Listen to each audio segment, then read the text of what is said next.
renovations, we got them wait. What? Took a little minute, was patient, but now we take it. Anytime we want in this game, my situation is entertainment intertwined with information. Alchemist soul, how we move the tassel and roll. It's amazing how we can turn something brass to gold. And we steady making hits. Architect with the prop in the scripts. It's logical that the product will flip. My boy Chef did the lineup. I'm fresh in the bitch. Carnivorous podcast, the newest show on the list.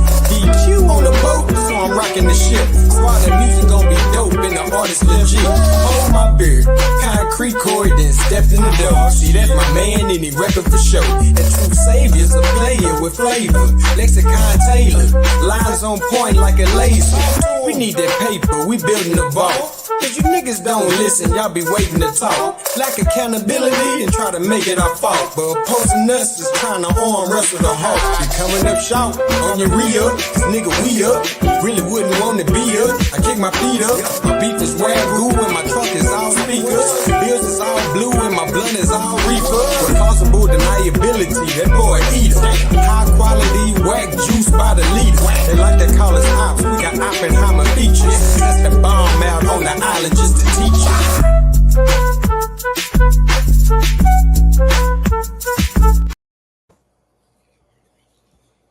Yo, man, what's happening out there, man? There's a lot going on in the world right now, bro. You know, there's a new president of the United States. You know, he's making a lot of crazy promises out there. He's hiring a lot of crazy people for his administration. You know, one of the first people he decided to turn loose and let crazy on healthcare, JFK. Excuse me, not JFK. Robert F. Kennedy Jr. Anti-science to the core. Let me mute my phone. I don't want all my alerts to keep doing that. Yeah, Robert F. Kennedy Jr. Right, he just hired Matt Gaetz as his Secretary of State. Right, like regardless of what that job entails, right? It's a job where you are in a position where you are going to be working with other lawmakers. Matt Gaetz is currently under investigation, right? Matt Gaetz is not a person who's been taking the law very serious recently, right? And that's one of President Trump's first choices of cabinet members. You know, when he's out there collecting his team, when he's putting his staff together, character doesn't go into it's not a high standard of what he considers a good hire for his administration. He prefers a little loyalty and probably a little desperation before he would want a qualified individual who might actually challenge some of his ideas or probably even have some ideas of their own bring to the table. You know, some of these things and hits. I'm definitely waiting on you. I'm trying to be able to collaborate this. Okay, cool. So let me start with an introduction of who Matt Gaetz is. Yep. Here, let me start with the conversation with exactly who he has but who he has hired as his here we go, share screen. Killed him. It's about to be a good one, y'all. This is Matt Gaetz in a lot of ways is the perfect attorney general for Donald Trump. Okay, I mean, we have a convicted criminal who's a president who has been adjudicated to engage in sexual abuse. So why not select a guy who has been loyal to him and who wants to seek revenge in the same way Donald Trump does, and who was accused of sex trafficking. He's the sex traffic too. Matt Gaetz out there acting a fool. But that's crazy though. You know, when you become president, I think the people that you surround yourself with is going to say a lot about you and what you're trying to accomplish, right? The fact that he felt like he couldn't find somebody else to be and I said the Secretary of State, I was wrong, it's the Attorney General. To be the Attorney General that wasn't better qualified than Matt Gaetz, to me that says something. My antennas just go up. Let's real quickly. We can get real quick into this and find out what the Attorney General does right quick. We're going to do that in real time. What's his job? What does he do as the Attorney General?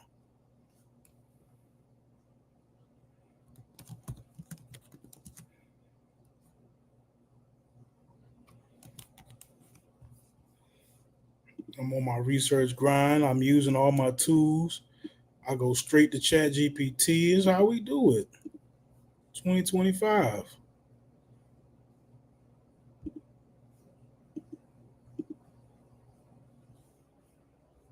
I didn't just type it in. I just typed it in. I didn't give it to me.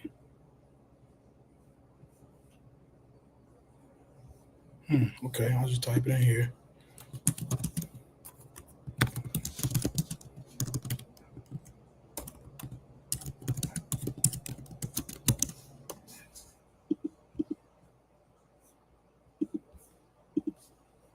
Let's see what the Attorney General does. He didn't hire this person who's already under investigation. He's a legal advisor to the government. How you going to advise the government when you already under investigation for sex trafficking, bro? Is there a little bit of a conflict of interest there? So since now you oversee all these investigations, you're gonna throw your own case for sex trafficking out? Is that what that means? We just gonna go through it real quickly. He's a legal advisor to the government. AG provides legal advice to the head of state. Oh shoot, it went away.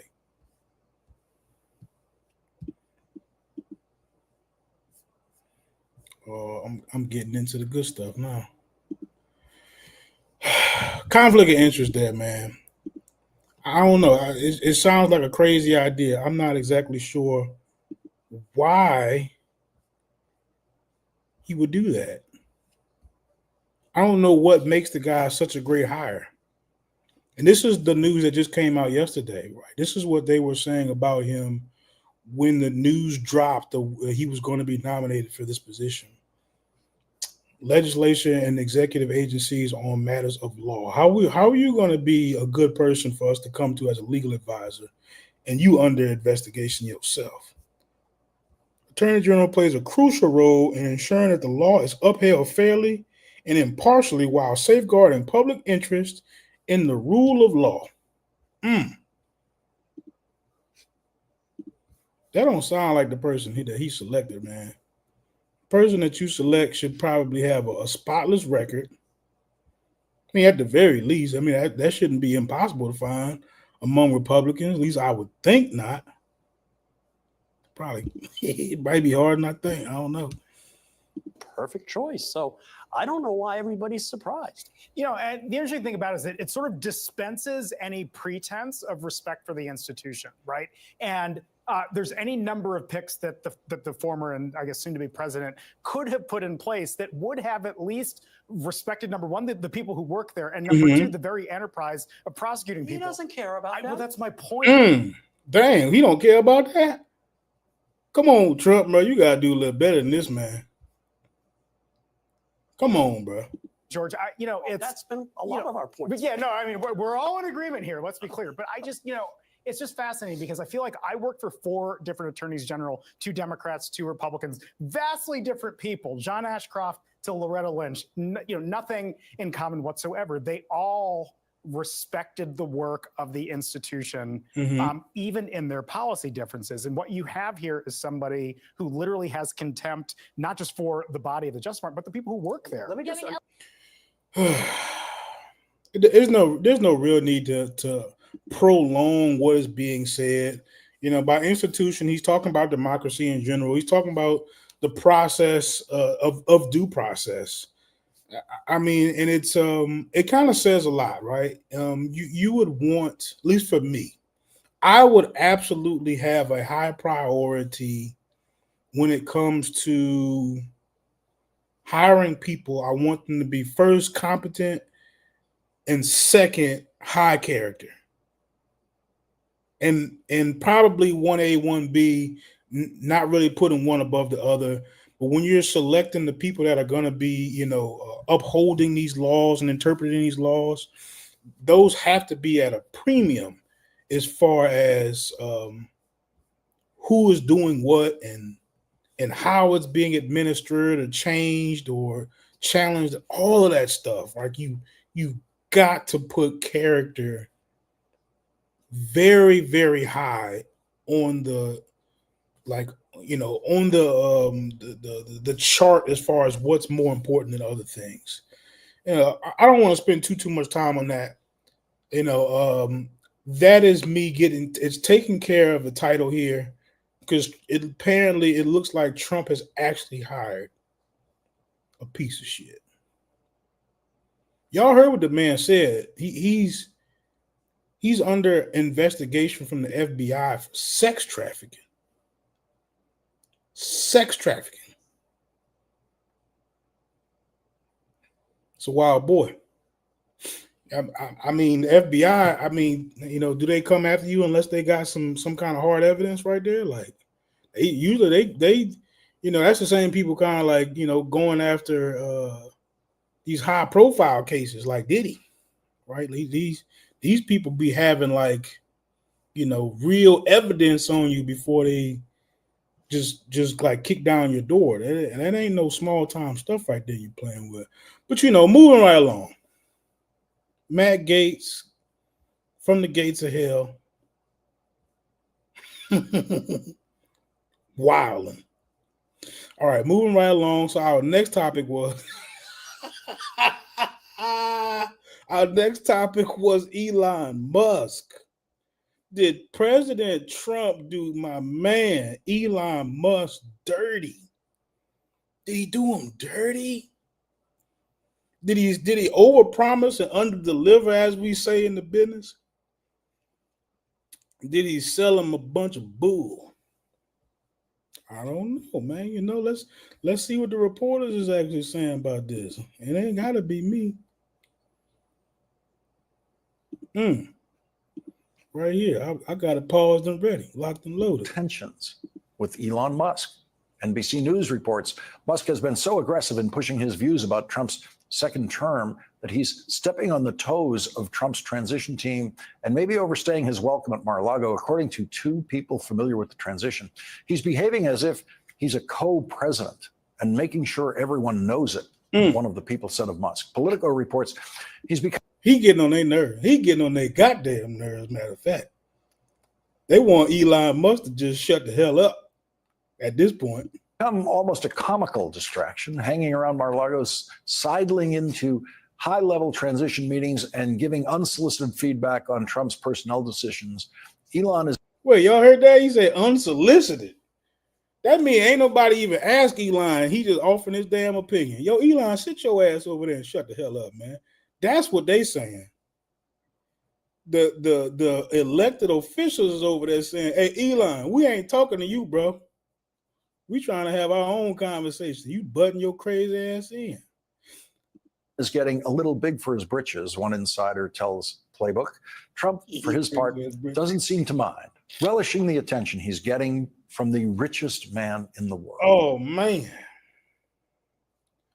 Here we go again, bro. We talking about we talking about character again. Some kind of way character keep coming up with this guy Trump. And shout out to Sosa, man. I can't steal it. I gotta give it some credit, bro, because the Trump tracker is kind of like exactly what I planned on doing. But since you done coined the term, I don't feel right trying to take that from you. But I gotta tip my cap, give you a shout out. The Trump tracker is in full effect right here, because I think Trump done played my man Elon. You know what I'm saying? Let's finish hearing what the reporter got to say. There was even talk of trying to have Elon Musk join the meeting that Donald Trump had today with President Biden, in which current White House Chief of Staff Jeff Zients and incoming White House Chief of Staff Susie Wiles also joined the discussion after that one-on-one in the Oval Office. Musk did not make it into that meeting, but that's the only meeting Elon Musk seems to have been barred from so far. Donald Trump lets Elon Musk follow him around, the way President Franklin Delano Roosevelt let his little dog follow him around all over the world, including on voyages across oceans. Donald and Elon's excellent adventure makes perfect sense for Donald, who always needs money. With the richest person in the world beside him, Donald Trump need never talk to another banker in his life. All of Donald's debt issues can be solved by Elon at any moment. And for Donald, there is the pleasure of putting on public display the richest person in the world's utter subservience to Donald Trump. That's great. In public, Donald Trump is Elon's daddy, and Elon is demoted to the status of Trump's son, a status that allows him to stand in front of Eric in the family photograph.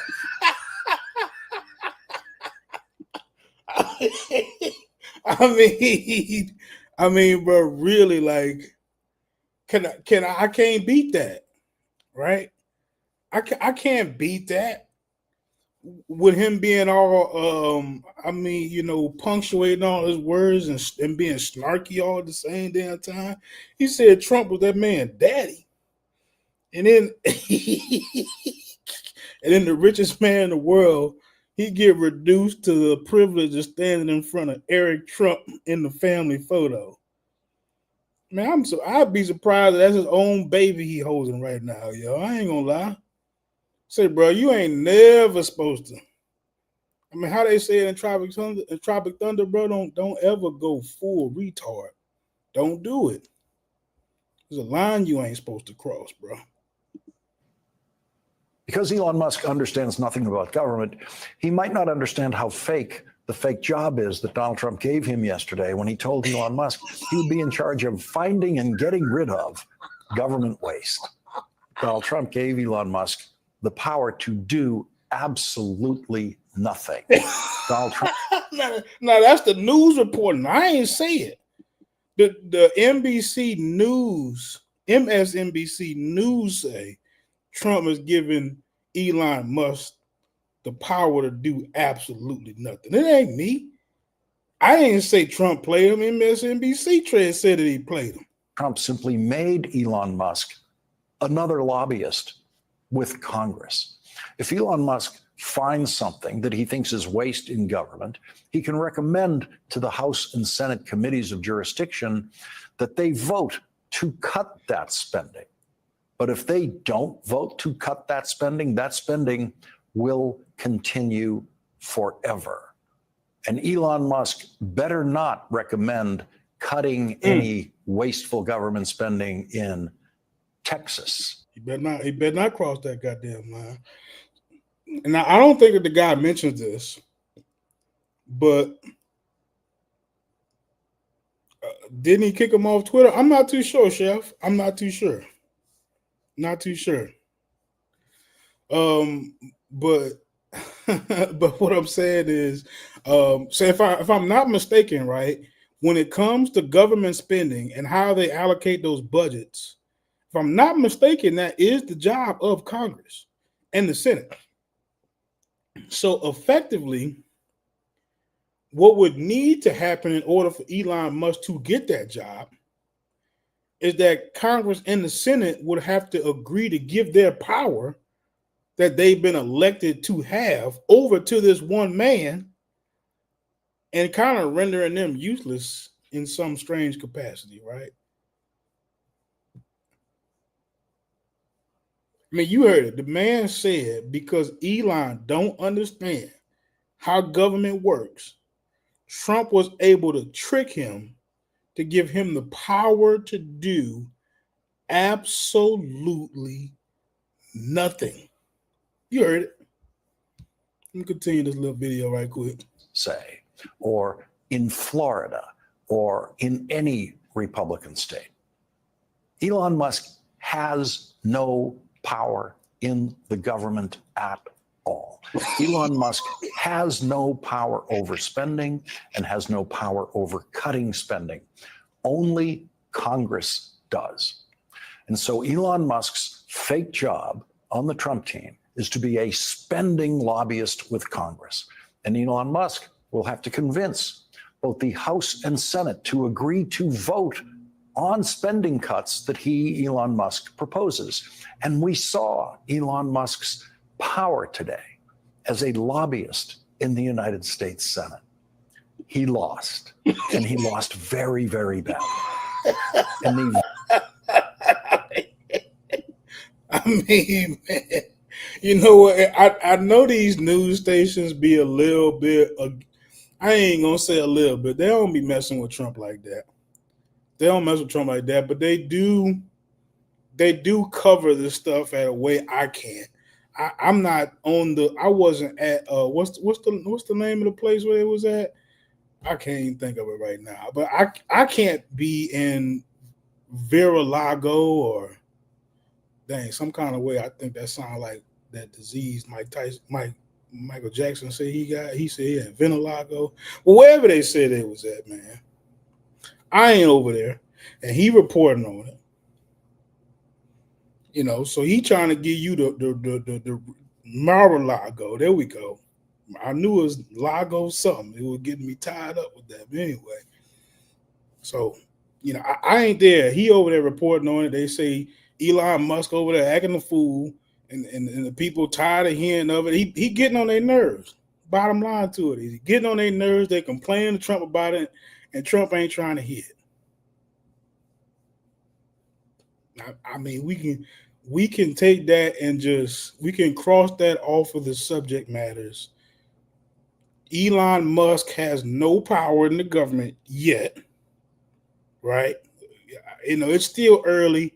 He's allocated power to these other positions when his cabinet becomes effective. And as of now, Elon Musk still has none based on the reporting. He's also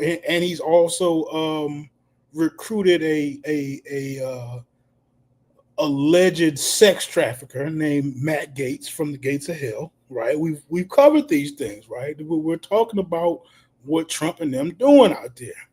Now let's get to something a little bit more serious, though. We done had a little fun talking about Trump and his crazy ass little minions. We about to get a little serious, though. For real.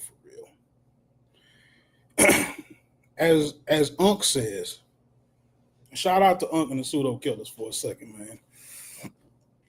But this is actually about to be real important. I'm gonna have to clip this. This is gonna be its own little segment right here. But this next portion of the show, I'm dedicating it to this conscious community that I am very grateful to not be a part of. Because there's a conversation brewing amongst the peaceful takeover of Trump's administration of Trump having or the Republicans waging war against the DIE programs out there, which stands for diversity, equity, keyword equity, and inclusion. Equity and not equality is the word that the DIE is actually using.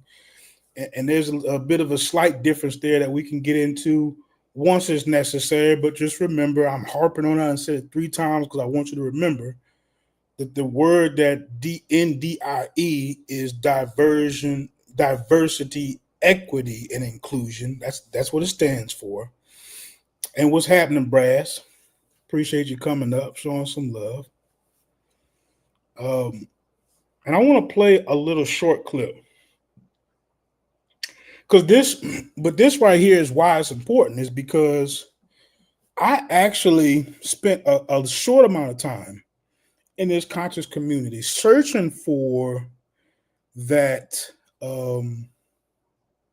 unified front for us to fight on. DEI. I'm pretty sure I've been saying it right. But anyway, I've been searching for that front for us to fight on, right? Like, to me, my heart, right, in my heart, I still believe in African Americans overcoming adversity in this country. Despite all the things that we have to get up and deal with on a daily basis, right? Despite some of the onslaught of attacks that we get from society at times, where it makes it seem like it's impossible for us to get up and deal with it, I still believe that we have the persistence, the fortitude, and the resources necessary to do that. Right. I think that Black Americans absolutely deserve to be a protected group and have a special relationship with the American government because of our predicament being so unique in history, right? You know, we exist here on this land, that we were born here from this predicament of inequality, of oppression, of slavery from the United States, right? I think that has given birth to a particular group of people in the United States that today we know as the African American. That African American has gone through a lot, right? That African American has been freed from slavery, has been given citizenship, has been on paper afforded the rights of citizenship, which to some degree is starting to close the gap as far as how protected you are by the law. And there are some very particular things. And what's up, True Savior? I appreciate you pulling up, man. You pulling up at the right time. It must be, it must be the right time if True Savior's up in there, man. But the African American absolutely deserves to be a special group in the United States, right? Because a part of our predicament is, comes from, some of the dealings of the United States. The United States sanctions a lot of the things that allowed us to be where we're at economically, where we're at educationally, where we're at, as far as housing, where we're at on as far as jobs, which kind of boils back to education a little bit. But we've consistently experienced these disproportionate negative impact of society policy, right? These things have been intertwined in our experience, and it can't be ignored. And it has to some degree, it has to be taken into account when you're talking about what's a fair solution. Now, fair, I'm using the word fair way too early in this argument, and I can't retract it now, but to some degree, it has to become a part of the conversation because without it, there's no incentive to make it right. There's no will to make it right. There's no need for change without a word like fair, equal, equality, right? And we might at this point be hung up on the word equity because that's the word that's actually used in the policy. See, equity is a little bit different from equality, right? When you're talking about equity, you might be talking a little bit more about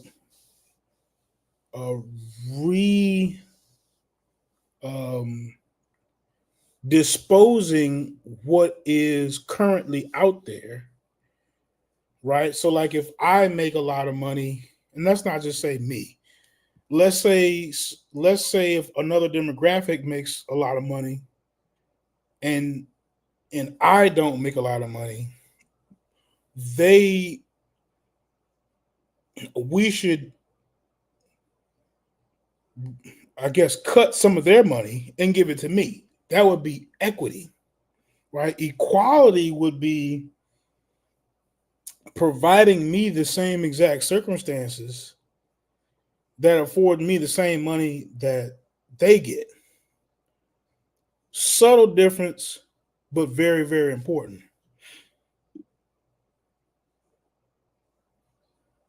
we are genetically, intellectually inferior. I'm not sure why you would say that. I guess you're free to come up and explain that. I'd like to hear that. I'm not sure what you mean by that, Mr. Chef, sir. I don't think you really mean that, but I'm gonna drop the link in the chat anyway. Mike Tyson and them ain't fighting yet, so it's in there. Come holler at your boy. Finish my little diatribe before I play this last clip for everybody, okay?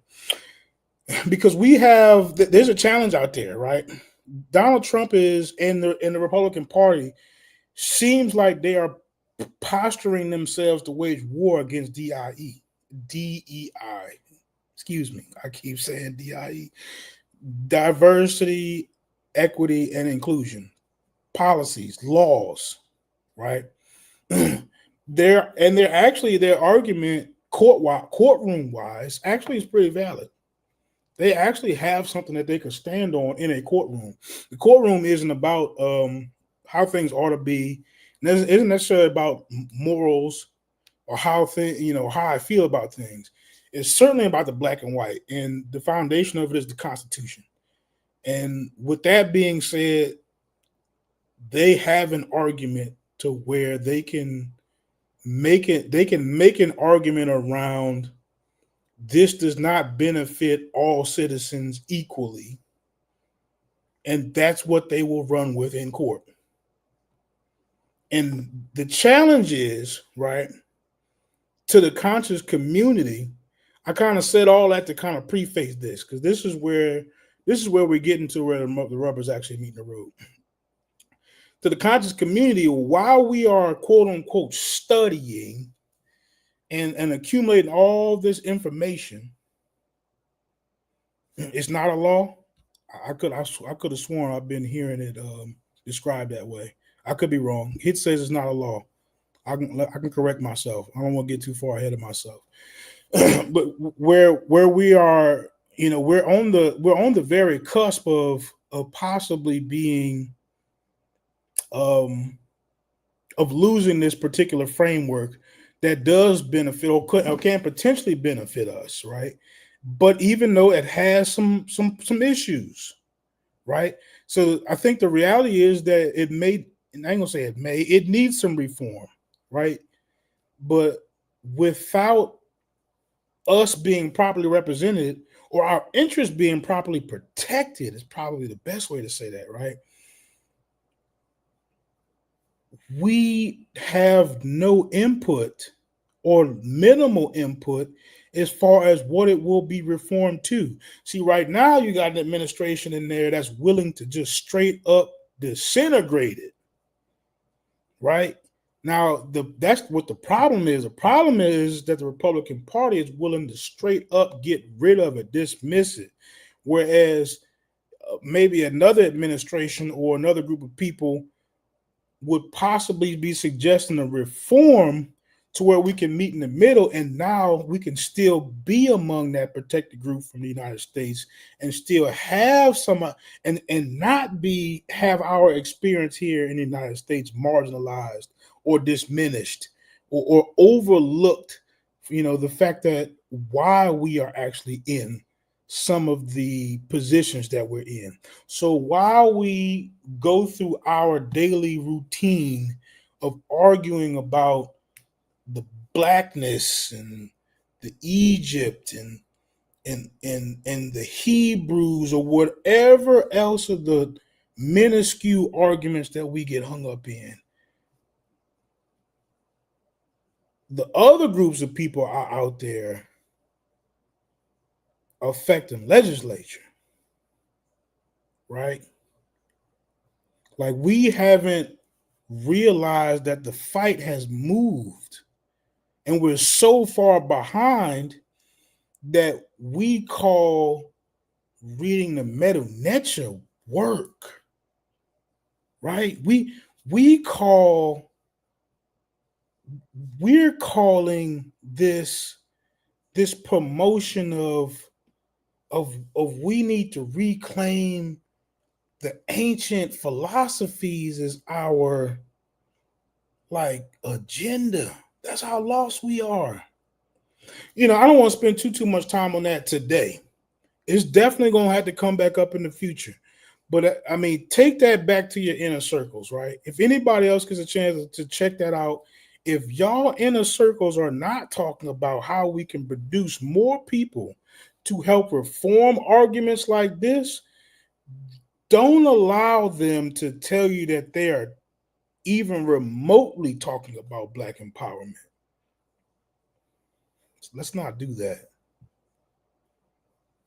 I think that's where we're having a huge discrepancy as far as what we're trying to accomplish. Let's not confuse these historical arguments with Black power, especially when you can't explain to me how that protects me from the Trump administration getting rid of DEI policies in 2025.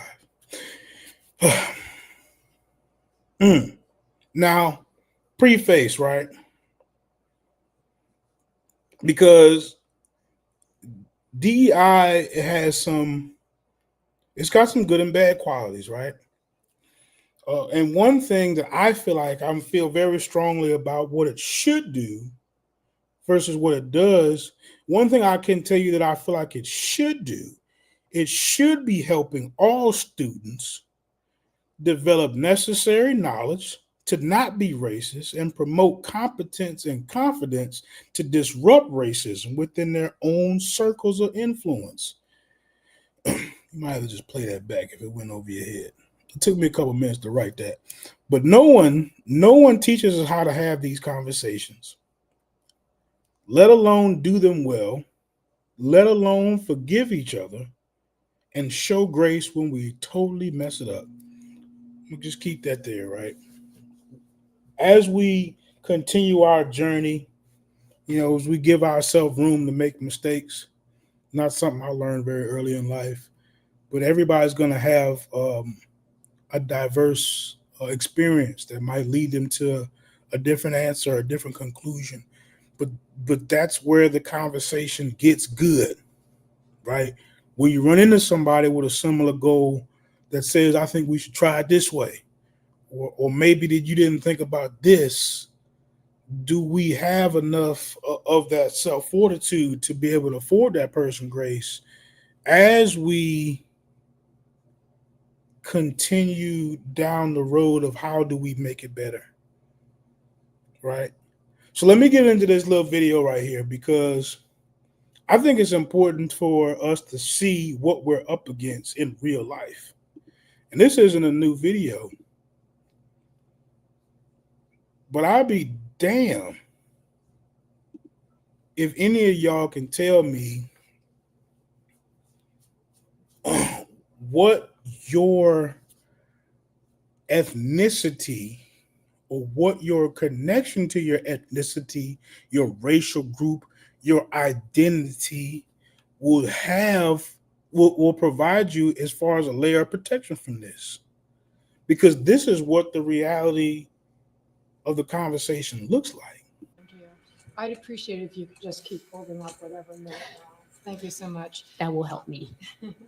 So now for Heather, the next second affirmative team speaker. Thank you, Madam Moderator. I start from the following proposition. Being female is not an accomplishment. My being female should play no role in my being hired for a job. Of course, my sex undoubtedly has made me the target of sex preferences on numerous occasions, thus casting doubt on any actual qualifications I may hope to possess. My being female should be particularly irrelevant in a university. Until recently, universities were dedicated to the Enlightenment ideal of universal knowledge. A male Chinese engineer and a female Nigerian engineer may have no spoken language in common, but they can communicate through the universal languages of mathematics and physics. I'm gonna take a quick pause. I'm very cognizant of what we're building here, and a bit overconscious about getting us a strike on it. But what the lady started out by saying was, is that her being a woman should not provide her. It should basically what she's saying is that it should not affect the category of how competent or how well she should get her job done, right? Now, you could easily replace the word woman in her argument with the word black, right? Her being black should not affect her ability to get a job or not get a job. That's what the lady's actually saying. Let's go ahead and continue to listen at what she's saying. Whether the buildings they erect stand or fall has nothing to do with their nationality or their sex, but with whether they possess mastery of engineering principles. I will go further. Being black, gay, or gender fluid are also not accomplishments and should have nothing to do with faculty hiring or student admissions. The only thing that should matter when a medical school hires a researcher in pancreatic cancer, say, is whether that oncologist is the best in his field. The DEI bureaucracy is the nemesis of the Enlightenment ideal of knowledge. It puts relentless pressure on every academic department to hire on the basis of race and sex, not on the basis of intellectual achievement. Every faculty search today is one desperate effort to find even remotely qualified minorities or female candidates. Being female or a non-Asian minority confers an enormous advantage in the hiring and tenure process. Yet despite this obsessive attention to diversity, many departments still do not pass the DEI proportionality test. Now, before this lady turn up, what does that say? She's only there because laws had to be made so a woman can engage.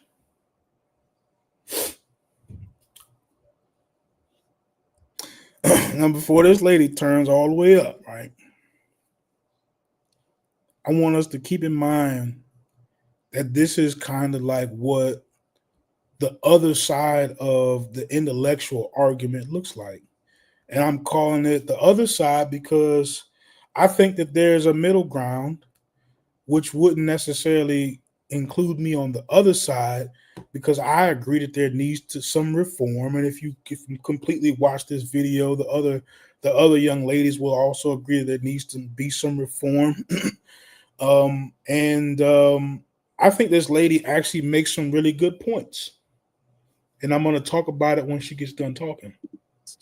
So DEI bureaucrats are on a crusade to extirpate the sources of bias that allegedly stand in the way of proportional representation. Every colorblind objective test of academic skills, whether the SATs, LSATs, or the medical college admissions test, is under attack as racist and is going down. Step 1 of the medical school licensing exam tests students' knowledge of basic physiological processes. Step 1 went pass-fail last year because Black and Hispanic students disproportionately got rock-bottom scores. Their poor scores impeded those students' ability to land the residency of their choice. Whether the students who will now squeak by with a pass will be the most qualified candidate for those residencies is of no interest. Scientific research priorities are being reformulated merely to increase the diversity of federal grant recipients. The National Institutes of Health has shifted funding from basic science to research on health disparities and racism simply because Black scientists do more disparities research and less pure science. That was a little gut-wrenching right there. A little gut-wrenching right there, right? I mean, she's given the argument, from her perspective. She's saying that a Black scientist may have a better opportunity to get in that particular job because because a company could possibly value the diverse point of view over the competence of the job. And that's the general argument, right? You'll see that particular theme happen over and over and over again, but that's what she's giving you a harsh interpretation of in this particular moment. Reality check. The reason why colleges are not proportionally diverse has nothing to do with bias or exclusion. The reason is large racial differences in academic skills.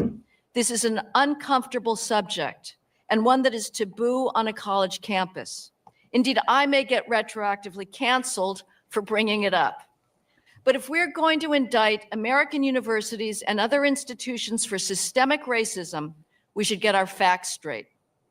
In 2019, according to the National Assessment of Educational Progress, 66% of Black 12th graders did not possess even partial mastery of basic 12th grade math skills, such as being able to perform arithmetical calculations or to recognize a linear function on a graph. Only 7% of Black 12th graders were competent on those basic 12th grade math skills, and the number who were advanced was too small to show up statistically.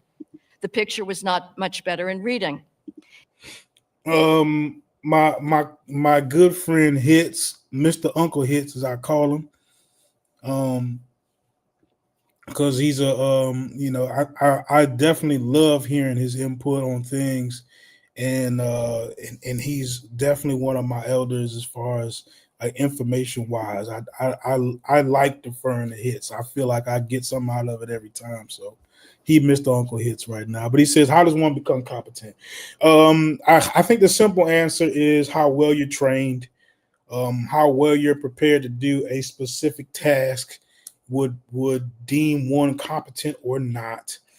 And then you run into the conversation of how many opportunities did one gain or have to become competent in such task, and you trickle that all the way down to what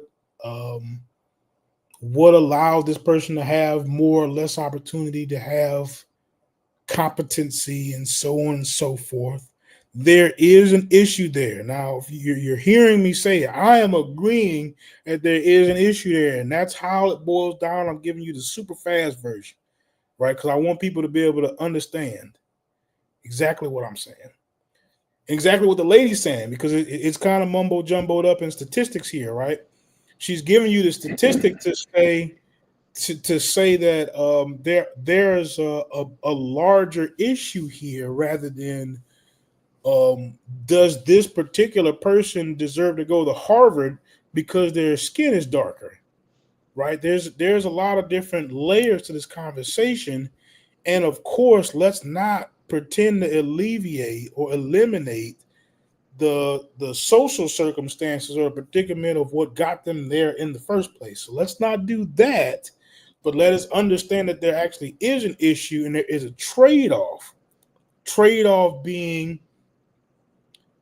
competency or diversion or diversity. I said diversion, diversity, right? And it's a lot easier to put that on scales depending on the field, right? If I'm talking about somebody who's developing engines or doing surgery, are you leaning towards a person who's more diverse, or are you leaning towards a person who's more competent if you need some surgery done? Or if you're talking about somebody who's, actually in charge of your health care or building your engines, building the engine in the plane that you're about to ride in. No, don't run. No, don't run. Don't run. Don't run. This is a great conversation. This motherfucker say he out. Come on, man. What's happening, Brass? Hey, did you just call Hitz your elder? No, I'm just curious. No. I don't think I said elder. I think if we run it back, you was down the street. You was down the street from calling Hitz your master teacher. I think you losing your actual mind right now. You just called him your elder. He just old, bro. It is what it is. He's smart. You know what I'm saying? He's just old. You're a great guy though. Great guy. Great dude. But I think we need to look more into this conversation, because I think it might be out. This might be a little bit outside of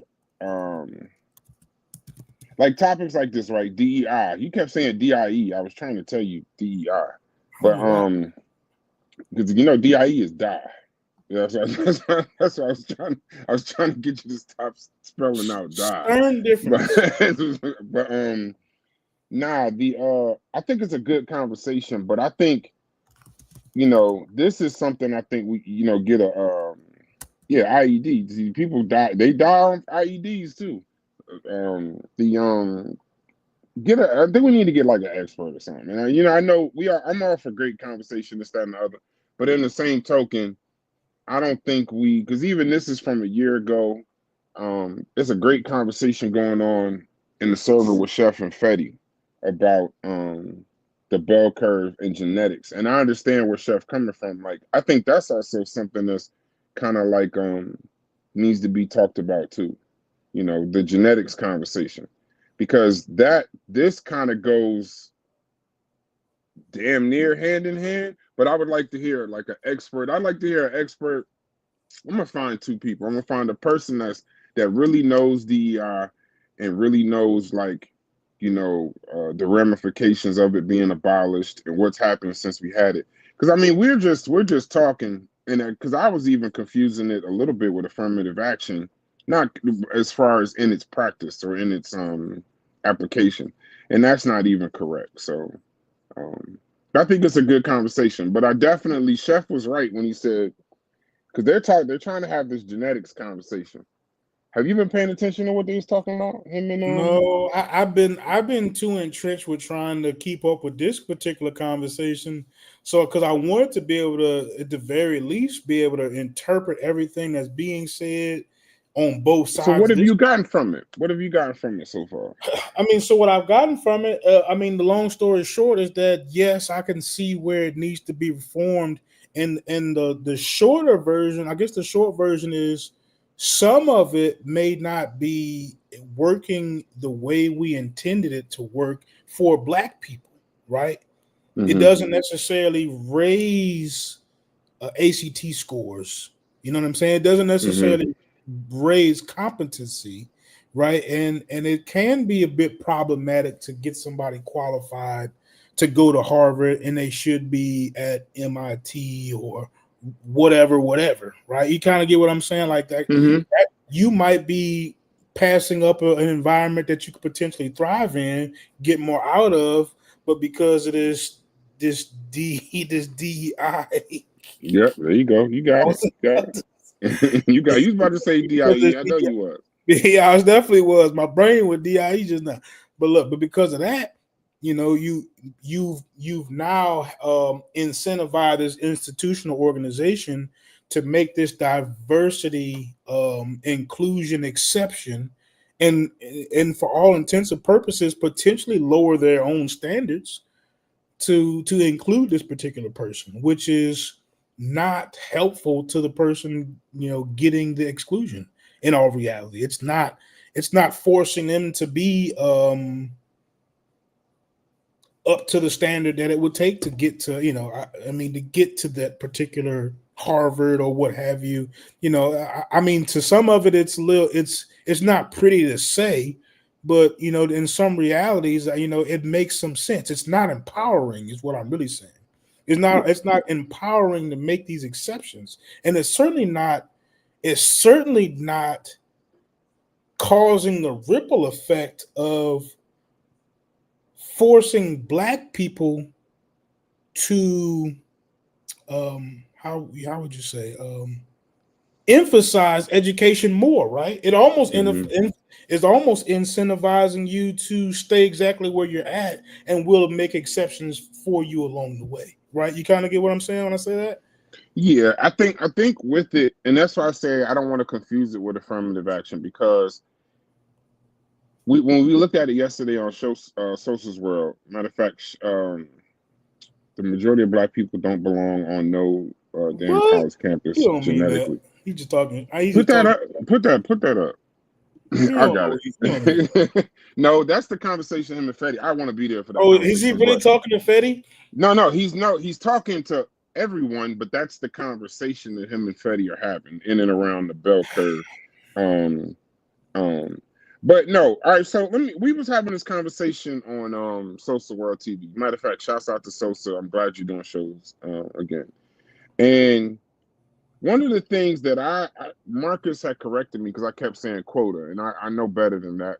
Quotas are illegal. He was correct. I appreciate him correcting me in that way. So it's really like it's not like a thing where you say more jobs or more this or more that. Let me give you an example. So like, are you familiar with Deloitte and Touche? You ever heard of that company before? No. Okay, it's one of the big four accounting firms in the world, right? So one of the things that they did, they took I looked at a study after Sosa's show and see how they applied it. And I actually like some of the things that they did. So like, for example, Deloitte and Touche, you can look them up. In 2023, they had a transparency report. And it said that Black employees constituted 8% of their workforce. So what they did was, and this is where the aspirational versus quotas or goals or numbers, something measured stat, they were making it aspirational. So they said that they spent $75 million with Black-owned and Black-led businesses, progressing towards a goal of $200 million by 2025. So even though it may not have ended up per se in more jobs, that's the aspiration aspect. Like they took the steps they realized that it's 8% of their workforce. That's not even, I think we're like 12% of the population. So apparently they saw they had an issue there and they took steps towards doing it. So I appreciate that. Like, Black men earn 87 cents for every dollar earned by a white man.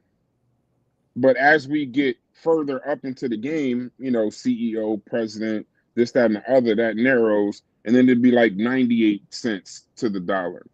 So when you start doing these studies and you start making it a point of reference to try to make sure that these people move up and enhancing employment opportunities and reducing the wage gap and increasing or improving workplace experiences, it's really just progress. And it's also some things that you don't really see because like these diversity teams, that's what they call it really.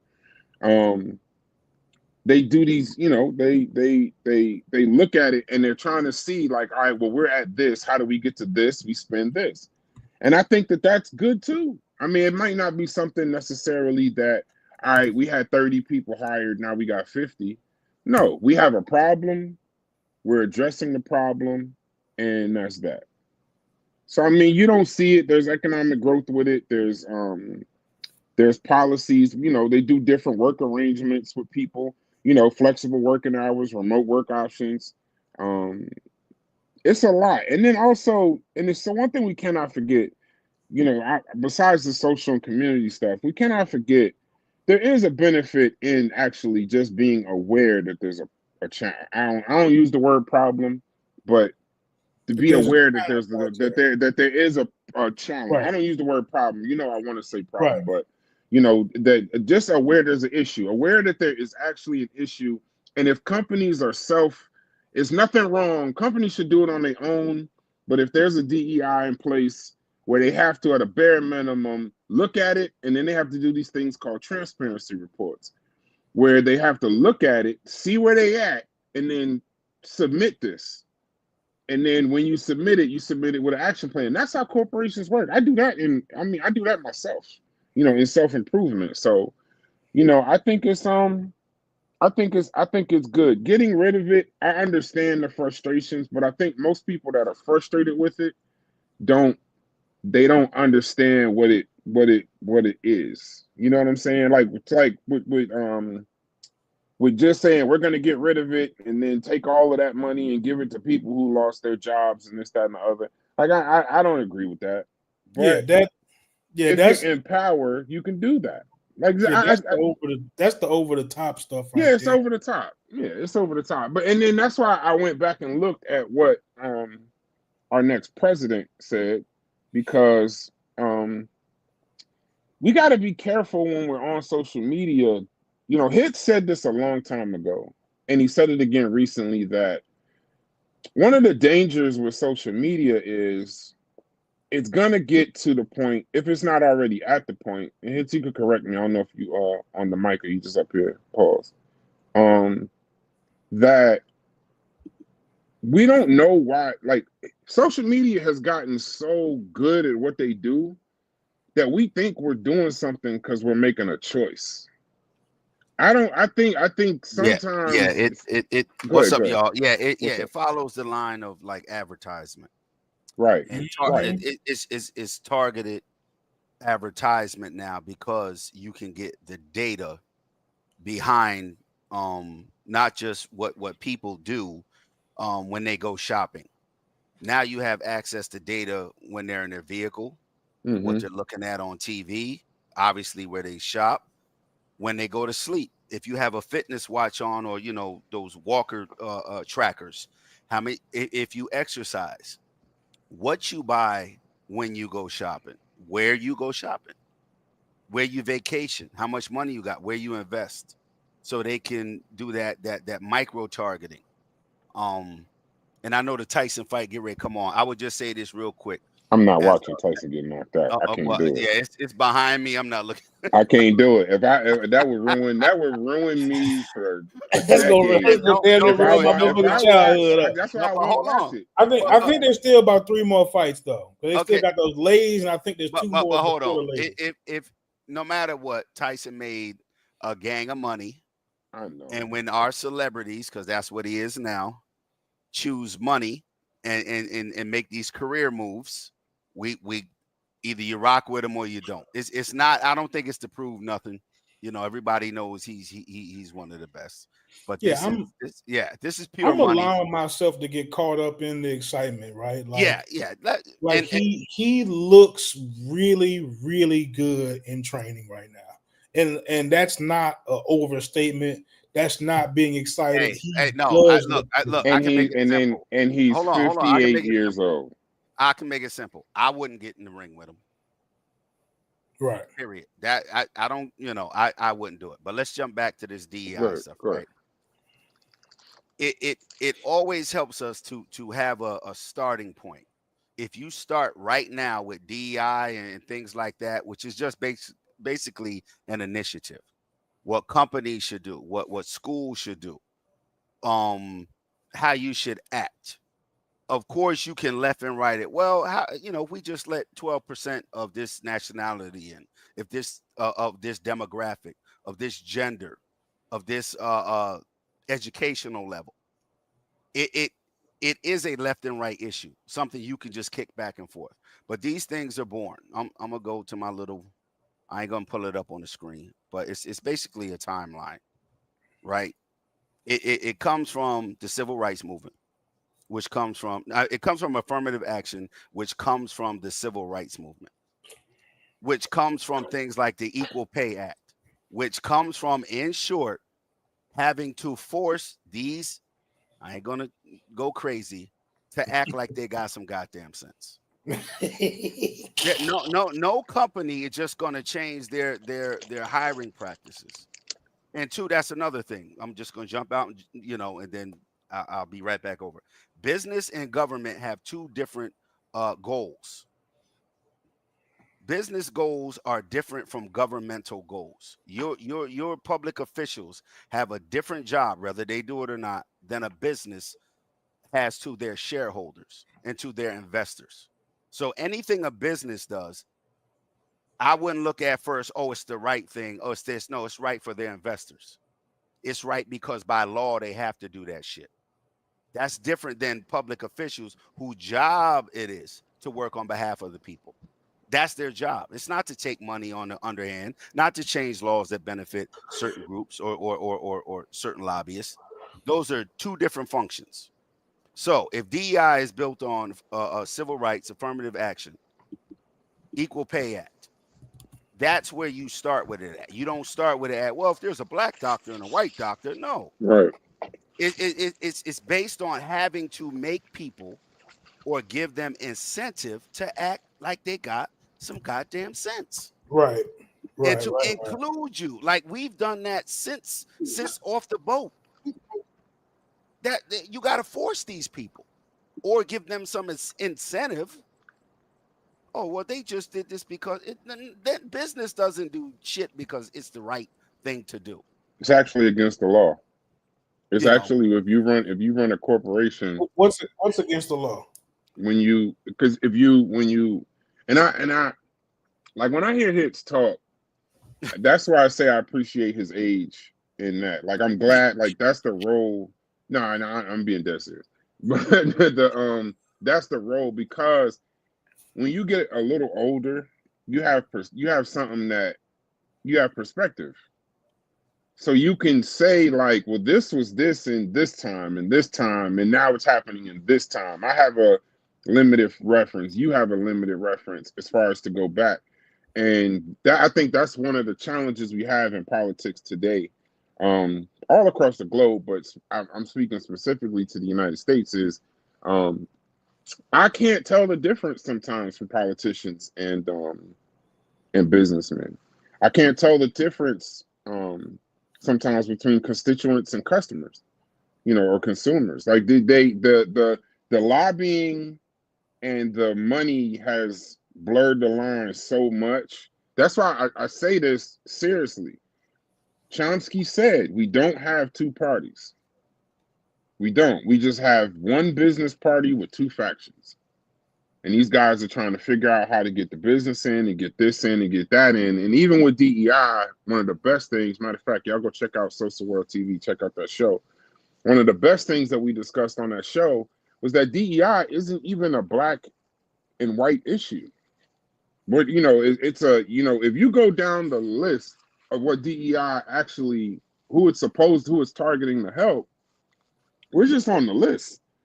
We're on the list with LGBTQ. We're on the list with Asians. We're on the list with old senior citizens. We're on the list with disabled people. It's a long list. So it's forcing companies, not forcing, but it's causing companies to just take a look in the mirror. But what I was saying was illegal was, a lot of people don't know this. I tell people watch this old movie called The Corporation. If you watch The Corporation, that movie tells you everything you need to know about business. There is no heart in it. Even if it looks like there's heart in the business, is because that's how it was marketed. It is against the law. A CEO of a company can be removed, even if it doesn't benefit society, even if it doesn't benefit disabled people, LGBTQ. He's beholden to his shareholders. Right. No. Yeah. Let me say that. He can be removed as the CEO of that corporation if he does not think first in the best interest of the shareholders, whether that's contrary to the United States of America at all. That tells you everything you need to know. They're not going to ever make a decision based on, they don't even care about their consumer as long as it makes a profit, as long as it makes money. So I'll give you the example that I gave to us before, right? Anheuser-Busch. I used to work for Anheuser-Busch. Mm-hmm. They got bought out by a company called InBev. What? Say that name again? InBev, INBEV. Yeah. And I believe they brought all of the or they were the major beer company in Brazil. They own a big company in China. I can't think of the Chinese name. It's been about almost 20 years. But it was almost illegal for them not to accept the buyout from InBev. Of course, you fight the buyout. And two, Anheuser-Busch, think about it, is Budweiser.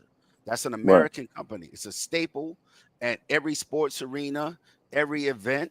They got the Clydesdales. They got all it's Budweiser. Harbin hits. Harbin. What's that? Harbin beer. That's what they own. China's oldest beer brand. Yeah. Harbin. Yep. Them Harbin. two. And if you go down to Brazil, it was Ambev before. AMBEV. Yep. Then it was InBev. Then you got companies like Heineken that I think are family owned. So that's something different, right? If it's family owned, and if you have that's not family owned. But it pretty much, as us working for them, we have shares in there. So they have to keep us abreast of what's going on with our shares, our stock in Anheuser-Busch. and they fought it, and they make it seem like they fought the buyout. Oh, we had to sell because it was illegal, because now they're not looking out for our best interests, because the price per share, say it was double. And at the time of the merger, InBev, Anheuser-Busch, actually wasn't a merger, it was a buyout. It was the largest one in history in America. You can look it up. InBev, Anheuser-Busch. And like Brass is saying, it can get to a point where if you don't do certain things for your shareholder, they can take you to court. Yeah, they'll remove you. Yeah, they just do a vote. Or they can take you to court. Like the shareholders can say, look, our CEOs, just like you said, is not doing what's in our best interest. Well, what's in your best interest? Someone's offering us double for our stock. You got to prove that's not beneficial to the shareholder. So in those veins, that's business operates different than your elected officials, public servants. And like you said, the line is so blurred. And I just put on the screen real quick the evolution of DEI. Civil rights, we already said that. Multiculturalism, like you said too. Now you got LGBTQ, religion. What else we got? DEI as a business imperative. So it didn't even start off as that. In the 2000s, it moves over to business.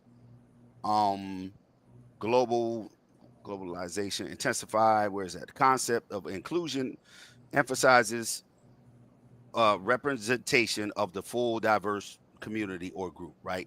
It shows, okay, this is all of us taking part in this. Social media, right there. Social media, boom, boom, boom. Played a crucial role in raising awareness. And then 2010s, intersectionality. Equity, I think Logic spoke about equity before. Addressing systemic inequities that's built into the system. That's what I was saying. Some of this shit is built in. And then look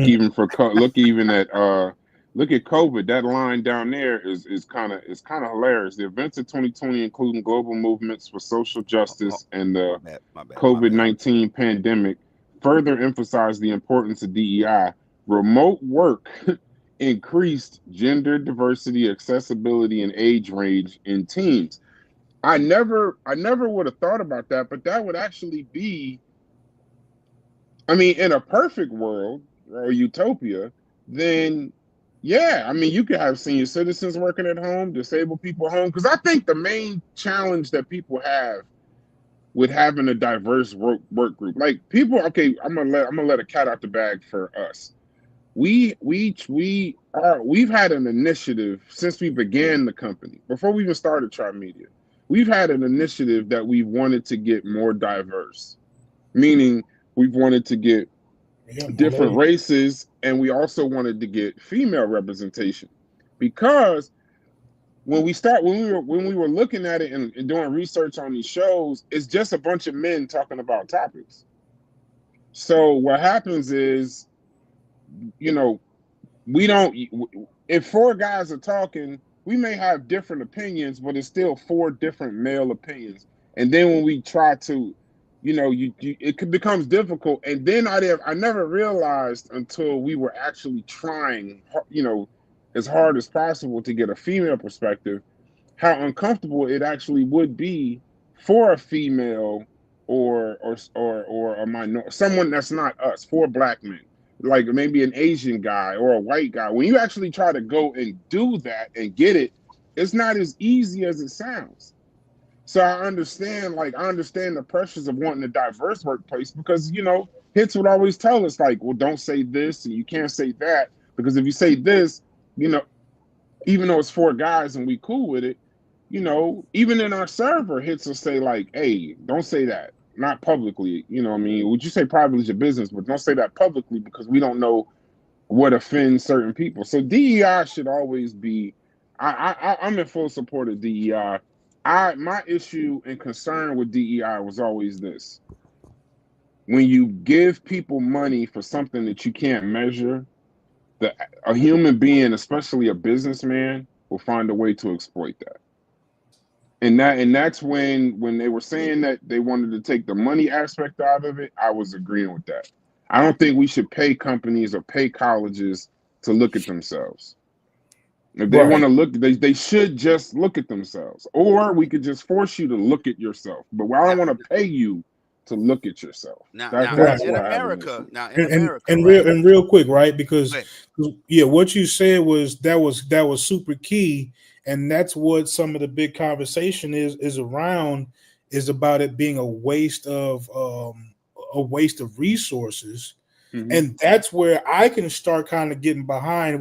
Maybe we could put these resources somewhere else, mm-hmm. because there isn't an exact quota, as you stated, right?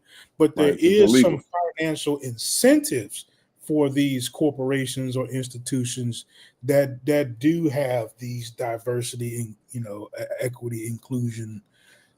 I guess not even say parameters, but the fact that they, if you look at their workforce, that you can see that they pay attention to it. I don't know what it's based off of, but there apparently are some actual financial benefits to having a diverse workforce, or so that or training, every year. I'm not sure how they go about qualifying for it, but there is some financial benefits for the company or institution. What and I'm not with that. No, I was just saying that it literally starts by our and I'm speaking about Black people, African Americans, our determination not to be okay. If we're going to be separate, and I ain't talking about separate and equal, we've had mm-hmm. our own school, we had our own businesses, we've had our own communities, we had our own a lot of things from slavery. Reconstruction didn't last that long for a reason, because they didn't want African Americans out of that yoke on their neck, period. They looked at it as, you guys and gals cannot handle yourself out here in this big old world fresh out of slavery. It did not last that long. And reparations were given, and we'll talk about that in another show, the white reparations. Mm-hmm. To the slave owners back then in the South. That's why they always say the South actually won the war. But that's why, if you keep it in historical context, you'll see there is no avenue that we haven't tried to take that wasn't cut off. And then you end up at this last avenue, integration, inclusion. And to that, you have to make a law. And I was just scrolling through here where you literally have to go to court. Mm-hmm. You have to make laws.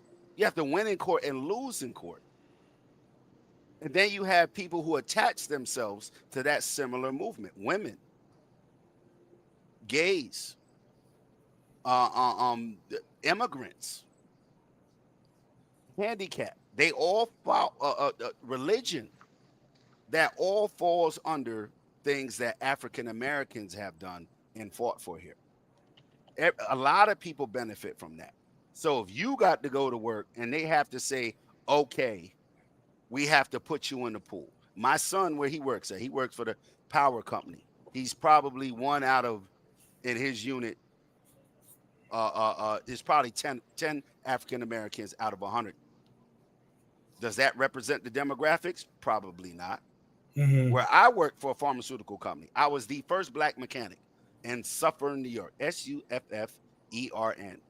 Mm-hmm. In that facility, they were there for like 40 years. Literally, I was the first Black machine mechanic. I was like, y'all joking, right? No, you are. So if they have to do something for you, there's nothing wrong with that. And I understand what Logic was saying, that you may suffer as a, or someone, well, what if you don't have the skill or the knowledge? That's bullshit. We do. You'll never know unless you're given a chance. Right. Colleges, like, yeah, we all learn at the same, ability for the most part, and maybe Fetty and them could talk about that as far as I guess, genomic level. But we're all human, Black and white. We're still human beings. We can learn certain ways. We have similar tendencies, capabilities. But if you're shut out from that, or given less help or resources, of course you're not going to benefit. Of course you're not going to be able to stand up to that. So I'm just saying, just stretch your vision out just a little bit more. Stretch your scope out a little bit more. Like right now, we talking about DI. Look where it came from, and more importantly, look at why. Why? No one's waking up going, you know what we should do for you know the less fortunate. That would be good for business. Nah. That would be good for government. Nah. They don't do that. It's not how the country works. It's not how business works. You know, colleges now are businesses. Universities are businesses. So essentially, it's essentially. And I do agree with having an expert, you know, someone to talk about it currently. Yeah. Because I'm sure it's taken on many different iterations. And that's why I think I really want to hear Fetty be so kind of hesitant to go live, and I understand, but I really, if Chef and them don't do that show, I'm gonna do something with Fetty Pause, because he's bringing up a conversation in regards to all of this that is controversial. It is like a Candace Owens, Charles Murray. I mean, it's scientific. Don't get me wrong. It's data driven, but in the community that he's trying to present the information, I'm just saying, it is in the community. Yeah. In the community that he's trying to bring this information into, it's just always going to be seen as problematic, because as soon as you start saying that blacks are less than, or that is, you know, genetically, that's a tough conversation, right? That's not the, you know, that's where all of a sudden it ain't about, you know, science or scientific literacy. It's like, yeah, but they black, you know what I mean? Yeah. And I think it's a good hold conversation. on. If I first heard like Betty's argument, right? Right. As a regular person, say I was in a barbershop, shout out to Chef, and I heard someone speaking about things on the genomic level, and I'm being honest. The first thing I would think is someone is saying we have different genes, but a little bit more research into that will let someone know we all have the same gene structures. It's the triggers. What triggers genes for your eye color, your hair color, you know, things like that. We all have I would think, we have different genes. We don't have different genes. Human beings have the same amount, you know, it's a common gene structure. It's what triggers it, that level above that. And I think Fetty can talk about that more. But that's why people like Fetty need to have that conversation in public, so people don't run with, we got different genes than white folks. You know, that's exactly. So somebody's superior because they, you know, go ahead. So let me pose this question that I'm getting from Eric Smith in my little research that I've been doing the last 2 days on this particular question, right? Because once you make this argument, are you now admitting that white people were once right or correct about us being genetically inferior? And on top of that, now since you're agreeing with them, your reason for needing or accepting this advantage or lowering of the standards for you to be able to get into these positions based on your inability to actually prove to be competent. You made that way too complicated. You know, you made that way too complicated. I mean, I think did, Fetty, but I'm trying to cover all the bases, Fetty right? No, hold on. I don't think Fetty is saying Africans are less, you know, genetically superior to Europeans. No, I think his conversation is more African Americans, and through trauma and through certain things will have you different. Now, hold on. If you're talking intellectually, you are superior, but physically you're superior because now you may run faster or jump higher. It depends what metric you put on it. Yeah, right? I'm forcing you to answer a question. I don't think he means. I don't think he Go means. ahead. I don't think he means like Africans in general. I think he's talking about African Americans. let me take something from his exact words. And Fetty, I understand why you want to come up. That's why I don't ask you to come up. If anything, I'll set up a show where just me and you could talk or something like that. I got enough young people up here. Nah, I'm joking. So listen, he says new scientific findings on a collision course with political agendas, policies. This is indeed uncharted territory. I want to live in a society where it's facts over feelings and fake outrage, right? So he goes on and says personal IQs vary in every ancestral population race. Group data has no bearing on individuals. There are tons of smart African Americans that score higher than some whites and Asians. So then he says, by the way, shout out to your IQ score. You got a 123. That's crazy. So this goes back to you because Chef said what you said, that they said it's genetic. White been saying this for 300 years, and I guess they was right. So Chef was probably just being funny. I get it. But Fetty said, no, that's cap. They weren't right. Those white anthropologists back then thought that they were the most intelligent. However, data actually shows that Asians run it. So I asked him a question. I said, so are you saying genetically black people as a race are where on the scale of IQ? Like, where are they? And then I said, based on the data you've seen, are we just not only dealing with an uneven playing field because of systemic racism, but also because genetically we're not as intelligent as everyone else? And then he responds. I'm going to use his words, and we'll set up a show for later. Shouts to Fetty. It says there's variance. He said there's variance in all groups. You can't randomly pick a black person and call them dumb. That's not how group data works. On a bell curve scale, you have outliers and overall averages. Take the Olympics, for instance. Just because descendants of West Africans dominate short distance races, it doesn't mean that white people aren't fast. So on an average group level, yes, blacks in America score 85 and whites are at 100. Asians' average is higher than both. That's why I don't blame the system for everything. There's certain things we could have done on our personal merit to change certain things about black culture, which obviously is detrimental to our overall progress. And I think that's where you gotta, like, Fetty get killed a lot. I watch it. I don't participate in a lot of these conversations because I don't know anything about nihilotic, things and all of that. But I remember in about the SATs, right?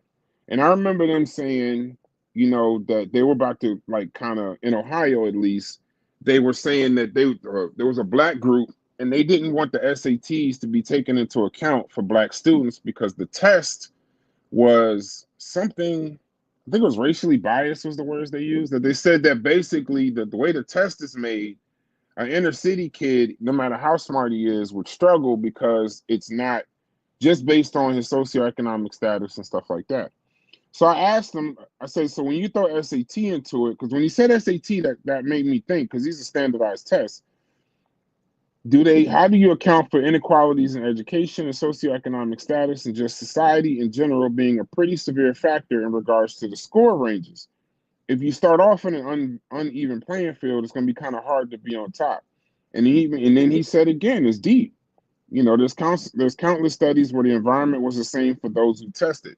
So logic, when they tested the people on even playing fields, like black, white, and Asian on even playing fields, they did about 40% better than just the random testing, but there still was about like a 60% gap that they can't explain outside of genetics. So I mean, that's why I want to have this conversation, because it isn't it will probably be boring to most people unless you connect the context of, now we can have these conversations about DEI, and now we can have these conversations about performance in the inner city and where these monies are coming from. Chef said the scores aren't the problem, it's genetic. I don't understand what you mean by that. I think he's talking about Fetty. I think I was asking to hit the question that I want to be asking the chef, but because he ain't hit the button yet, I had to ask hits. But yeah, so you would have to be admitting that we are genetically inferior in terms of being able to have the competence to get these particular jobs later on. And for me, that's where you. I mean, that's like. No, I'm laughing at Akeem. You said Jamal had 20. He bugging. Jamal had 20 crack barrels and sold three. Oh my god! No, logic. No. Hold on. That's Logic. crazy. No, hold on. If That you're was cool. saying, and I don't think this is what Fetty is saying, right? That inherently, genetically, we are inferior. I think what he's saying is if you look at a certain group, and I'm assuming the certain group is African Americans Mm-hmm. who were subject to certain things, would cause genetics to be altered. Now, hold on. That's not saying, because think about it. What percentage of Africans are we in the world? Just in the 52 states. A very, very small. Okay. Tiny. So if he's talking about that portion, which I think he is, I wish he'd get in the chat and say if he's talking about African I wish Americans. either one of them dudes would just at least come up here and but voice I don't think he's saying that. Oh, okay, because African Americans are genetically inferior, we're supposed to get no. If the cause of your trauma, if the cause of your injury, and it's proven through science, through math, through history, that this is my thing. If it's proven why you have a condition and it was caused by someone else, then you're old. If you crash into my car and I get hurt, you owe me. Especially if you were negligent, if you ran the red light, if you don't have no license, if you were drinking, you owe me repair. Because now my leg is broken, I can't go to work, I don't want to drive my car. You are the cause of my condition. So if Fetty is talking about African Americans, I don't think he's saying blanketly like, oh, we're inferior. So, and then that would lead to your point. Well, if we're inferior, we're supposed to. Why would they give us better jobs or equality or what? No. That's no. I'm actually not saying that, right? Yeah. So what I'm actually saying is that you would be admitting that you need this reduction of standards in order for me to qualify. I would be by cause. Logic cause. If you cause. No, hold on. You gotta let me finish because I'm because you keep jumping over cause. Oh, cause. If you caused my insufficiency, you owe me. I get that. I get that. No, I get that part, right? But what I'm saying is that so look, we're talking about nuance a little bit here, right? So I'm not ignoring that there's nuance that says that you caused this, or there's some correlation between my social environment and my ability to take education seriously, so on and so forth, right? But unless I miss something in what Brad says, because there's another key component to this when you look at the Chinese or Korean kids and how their culture or how their household puts this high relevance on education, and they do have this very high standard on education, and where they get they actually, you see it in their people group, right? You see them taking education serious on a much larger scale, whereas for whatever reason, our particular culture, the inner workings of our culture, does not necessarily promote a high importance on early education, to where we are producing people who are a lot of college graduates, or a lot more people who are competent for these particular positions, right? So I think that there's two parts of that conversation. Of course, you have the government who has to bear some responsibility of them putting us in these social circumstances, but what I prefer, right, to at least put a little bit more emphasis on, because I think we can all agree the government plays a part in this, right? But as far as the things that we can change, there absolutely does seem to be a correlation between how much emphasis we put on early childhood development and how much important we put on education that we can actually change. Like can we cross off more boxes along with asking for more stuff? You know what I'm saying? Or we're going to continue to ask for more stuff and not cross off any boxes and expecting results, which would then force them to have to just continue to lower the standards. You kind of get what I'm saying? Yeah, but I get what you're saying, but like Axe said, now we're talking about epigenetics though. So now because I'm not even sure what the hell that is. No, well, epigenetics says essentially you're somebody in the chat, correct me if I'm wrong, but just trying to remember what I learned in school. Epigenetics. This is why sometimes we definitely need experts. No, hold on. Let me say this. Earlier. Epigenetics is what triggers your genes. That's above your genetics. Yeah, that's what I was talking about earlier. Go ahead. Right. Yeah. So what it says is that your potential of whatever the gene is, whatever the potential of that gene is not deterministic. I think is the word. It's not deterministic. It means that external factors play a role in these outcomes, how you behave, your biology and stuff like that. So, and I understand where you're coming from, and I don't know if this is what Chef is saying, but I understand where you're coming from, because and that's what I was trying to say about the SAT. If the society that I come from and my socioeconomic status is affecting technically how all of this is going to play out in the first place, then rather than not celebrating, but don't tell me that I'm at an 85 and this guy is white is at 92 and Asian's at 100, when in actuality, it could very well mean that this society has played on my genes. So when we talk about genetics, the things around me have played on my genes, messed with my genes, stunted the potential of my genes, and that it isn't an African American thing or it isn't a black thing. It's just, this is where I come from en masse. This is where another person comes from en masse, and they have a much higher chance of doing what they got to do. So I think the score, like Chef said, let me see what Chef said. Chef said the scores is because of genetics. They done did everything socially, and the scores haven't changed in 60 years. So I don't know. That's the conversation between them. I mean, we're just throwing it up against. There's a link in the chat. I mean, everything is a lot. So listen to this. Hold on. Listen to this. Hold on. Everything is a lot. Real quick. There's the book, Bell Curve, Intelligence and Class Structure in American Life. This is from 1994. I looked this up after I was talking to Fetty earlier. It's Nature versus Nurture and Race and IQ. And it has a 3-point thing.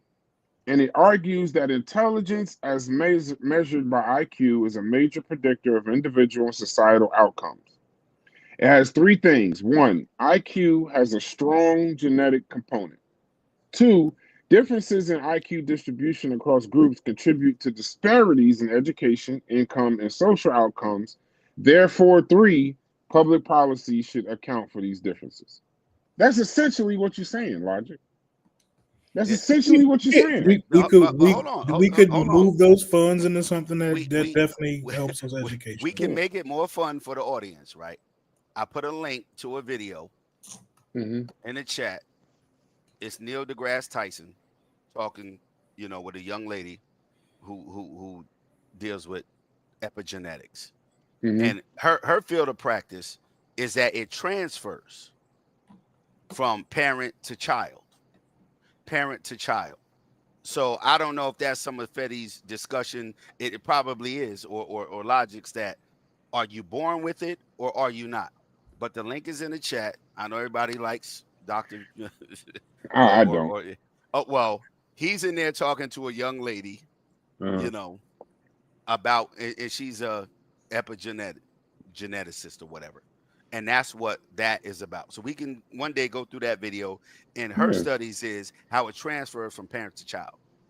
And it's more interesting, when I ain't going to get into, is that it transfers more from the father, not the mother. But that's that's another level down, right, of detail. But it does transfer.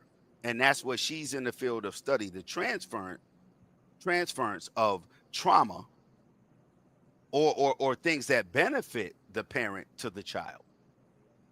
And they're studying that right now in creatures that are most similar to us, which is what? Mice, not pigs. What's the other one? There's like 3 animals that are super, similar to human beings. You said that was Neil deGrasse Tyson. I might have saw that episode. Yeah, it's right there in the chat. It's definitely right there in the chat. And she studies at epigenetics, and that's what I was saying earlier. That's a level above your genes, because we all, as human beings, our genes are similar. It's just what triggers the genes is what makes us different, right? Right. But my simple version. Go ahead. My simple version seems to boil down to something more of evolving around the cultural importance on education and early childhood development.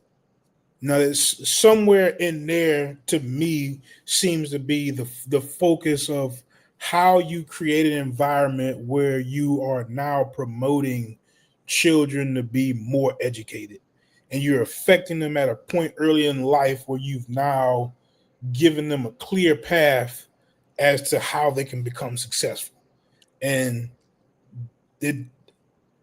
looking at some of the people, even I just know, I'm not so sure if we do the greatest job of that in the Black community. So what I like about that is, it forces us to maybe take some accountability as far as what more we can do.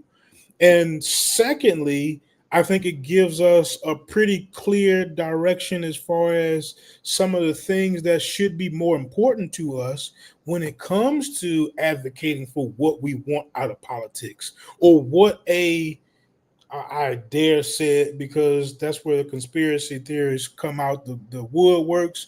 But when you're talking about how the government can go about, repairing some of the damages that it's done, how we can start making some of those demands and have a long-term plan that actually looks like us starting to make up some of those grounds. I didn't use the word, but I'm sure y'all know what I'm implying to. Yeah, I know what you're saying. I would think you'd have to know what you're up against and what inequality looks like. And then I'll be done real quick, Brass. Here are some of the things that African Americans are up against, period. Economic inequality, health disparities. I'm sure that would fall under the realm of your genetics. If you're more prone to high blood pressure, diabetes, things like that. That's it. Could be bad food too, though. But hold on. Your inability to afford good food. Let them cook. Hold on. No, we're going to just start with we ain't got to go into detail, right? Economic inequality, health disparities, educational gaps, criminal justice system disparities, housing inequality, racism and discrimination. We don't even got to go down to 7, 8, 9, 10. Political representation. We already know what percentage we have in this country is just as part of the population. Black identity and self-concept. That's probably something newer, but the sources are over there on the left. Data collection and categorization. That was an early problem. That's why most people's ancestry records don't go pre-1860, if you can get back that far in your own family. But hold on, what's number 10? The future of the Black church. I don't know why that's in there, but hey, Black church played a major role. But the first 3: economic, health, and education. Those are 3 separate areas that are massive. Your health, and whoever's been in business understands blue sky. What's blue sky? Is if everything works properly, this is what will happen. That's the blue sky mentality.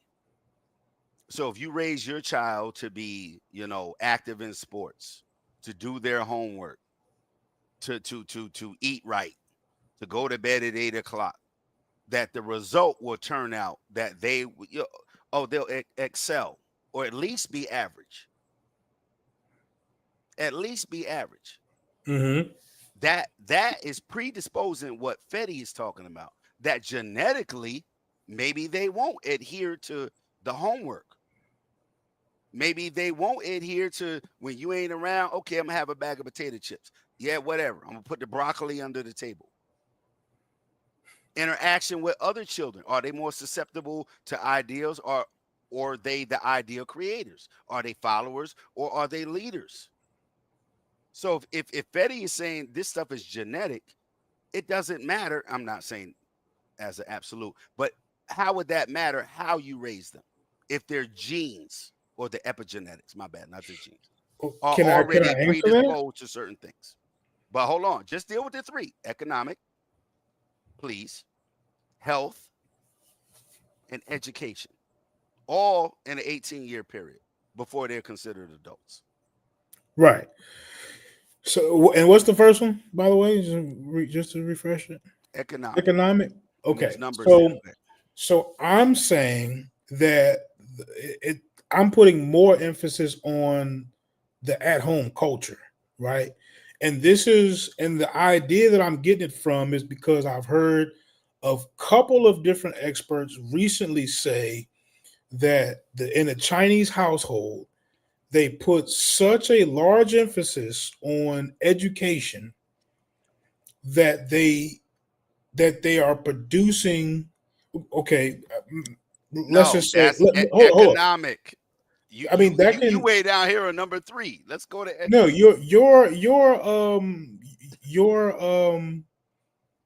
your educational accomplishments can absolutely affect your economics later in life, right? Okay, hold on. We can go right ahead. So I'm saying if you come from a culture that emphasizes education, your parents went through that culture also, so they have a good education. So they've been economically afforded a better opportunity because of their education, and now they're trying to instill the same opportunities in you through education. In America or in China?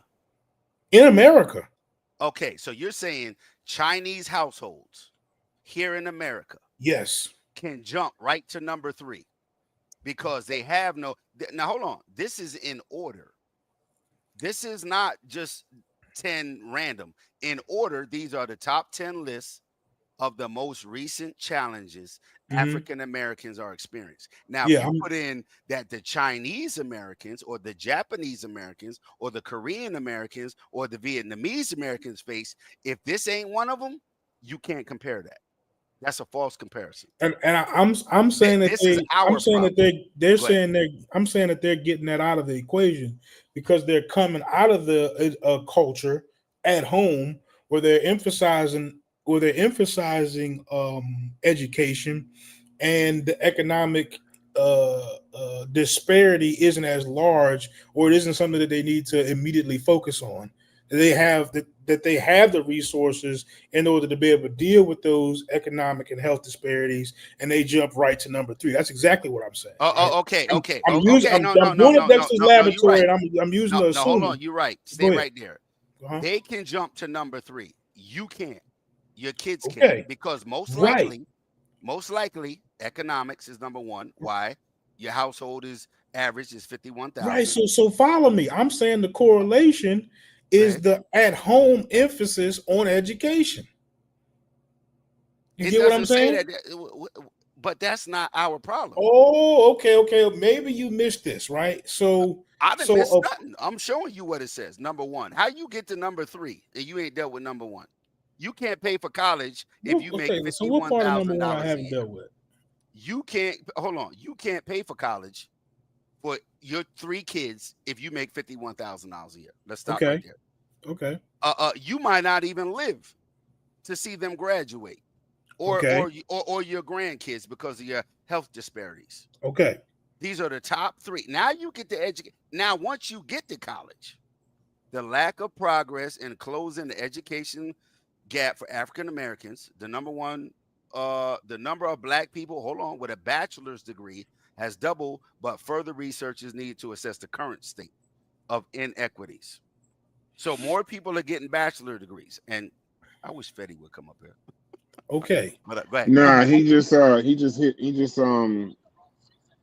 messaged me in the back chat. We're gonna put together a show. Yeah, definitely. Go ahead, Logic. My bad. So what I'm saying is I'm saying that in the Chinese, whatever Oriental whatever I say institute, whatever Asian, Oriental household you want to use, right? They've overcome step 1 and 2 by creating a culture to where the previous generation and the previous generation before that have overcome this economic inequality and health disparities. Are you following me there? And actually they're already in number 3, right? See, like our number 3 says since 2000. And I'm gonna go into their number 3 probably is like since whatever when was World War II ended? When did that end? In the 80s? World War II, like 45. 45. Well, let's go with. Did you just say? Hold on. I'm doing my Dexter's Laboratory, Brass. Hold on. Let me get He pseudo talking right about quick Afghanistan or something. Probably he talking. Let me get pseudo for a second, yo, because he trying to pin me in a corner. Hey, Hits. By the way, you see what happens to me because I have patience, right? Just put that out there.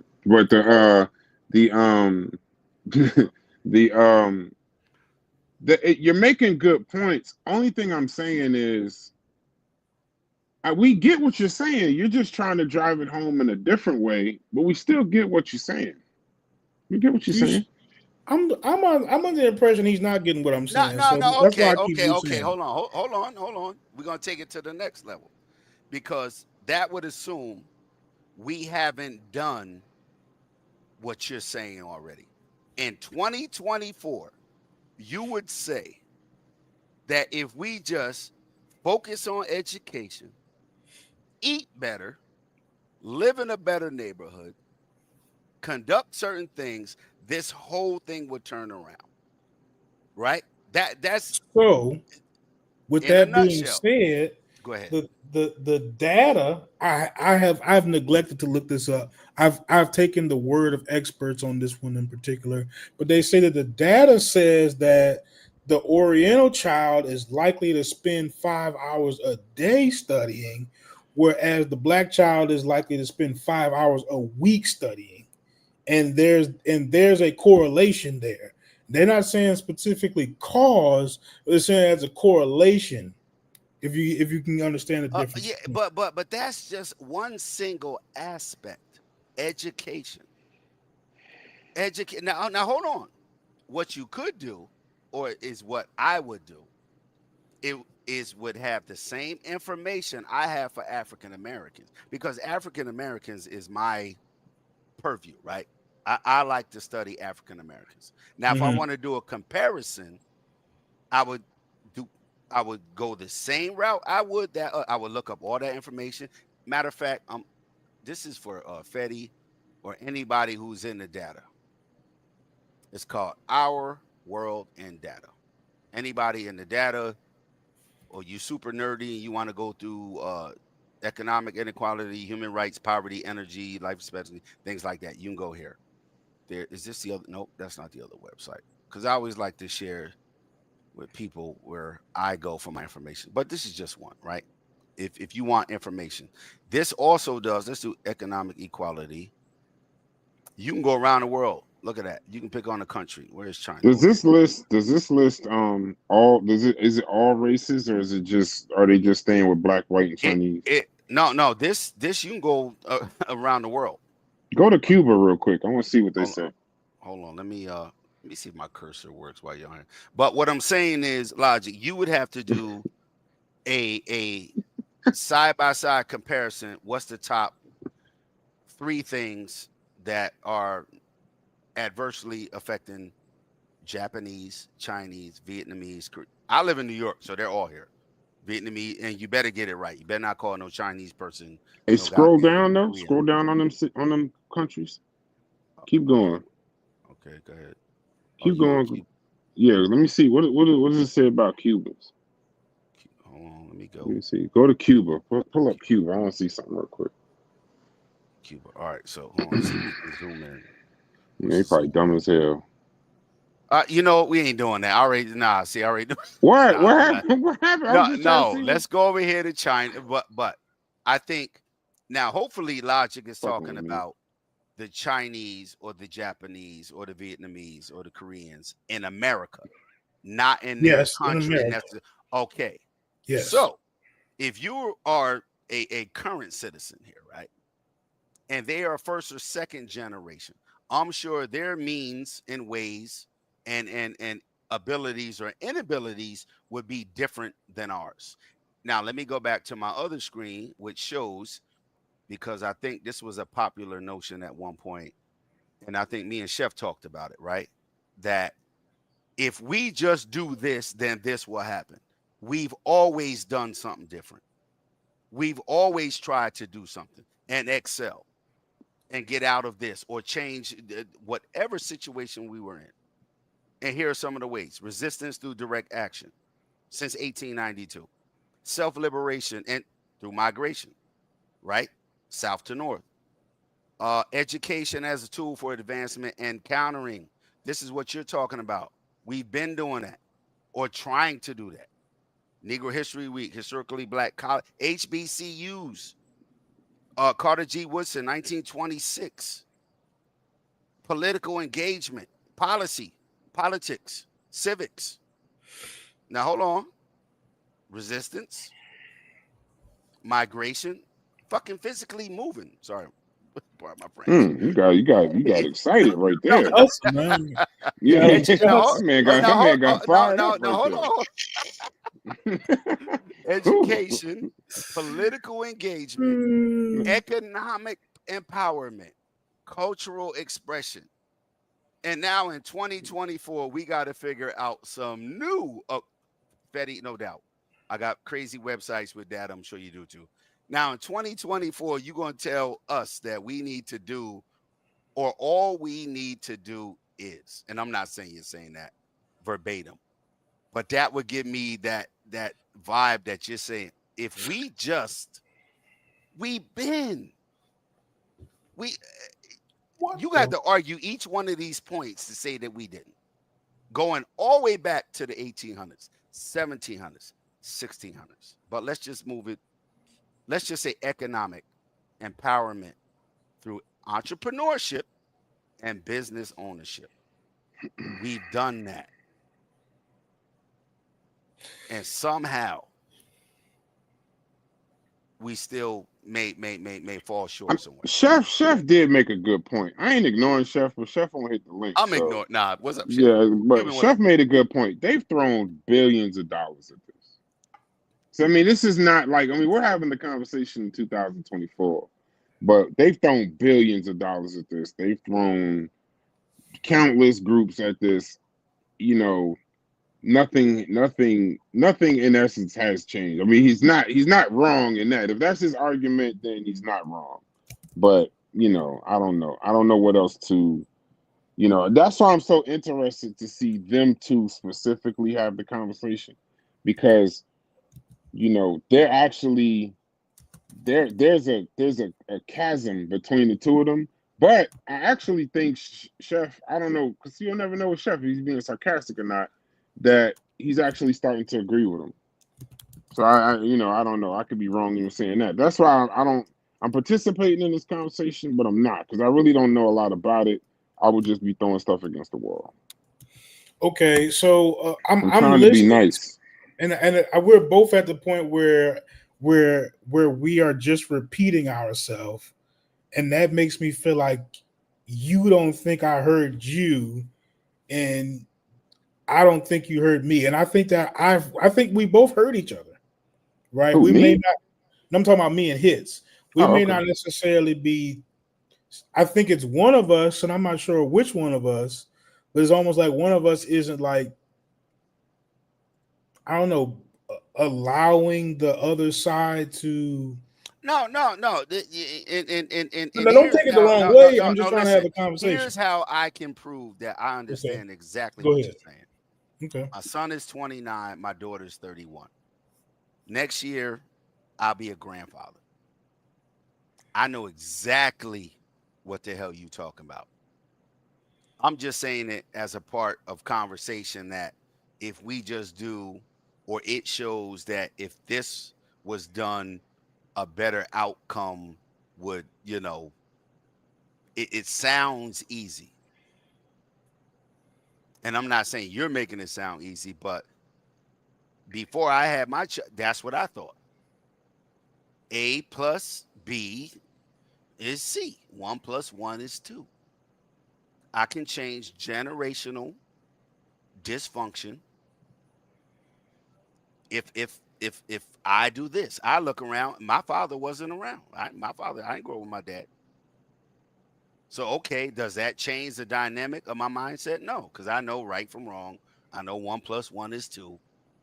I know left is bad, right is good. You know, all the regular stuff. But to try to, it also forced me to go, okay, what did the people before me do? This can't be a novel ideal. I can't be the one to say, if they just do homework instead of playing the video game, if he does wrestling instead of, football, less likely for a concussion, blah, blah, blah. All those things. We all do that. Our parents did that. Our grandparents did that. Historically, it's been done. That's all I'm saying. What's up, Iona? That's what I'm saying. And if the data in 2024 still shows a deficiency, I would think it's not you. It's not us. That's the data doesn't show it's us. Fetty's, has a different argument, right? Or discussion. I don't want to just hear Fetty's information. I want to hear why. If we're genetically disposed to certain behaviors, I want to know why. What triggered that? What triggered that genetic change? If your skin gets darker as a genetic, change because UV rays, or your bowel, your intestines change because you go from this diet to another diet, and through 2 or 3 generations, your genetics change. There's a reason for that. What's the reason for our epigenetics? I'm sorry, Fetty. What's the reason for our epigenetic change? That's what I want Fetty to tell people. Not that we're different.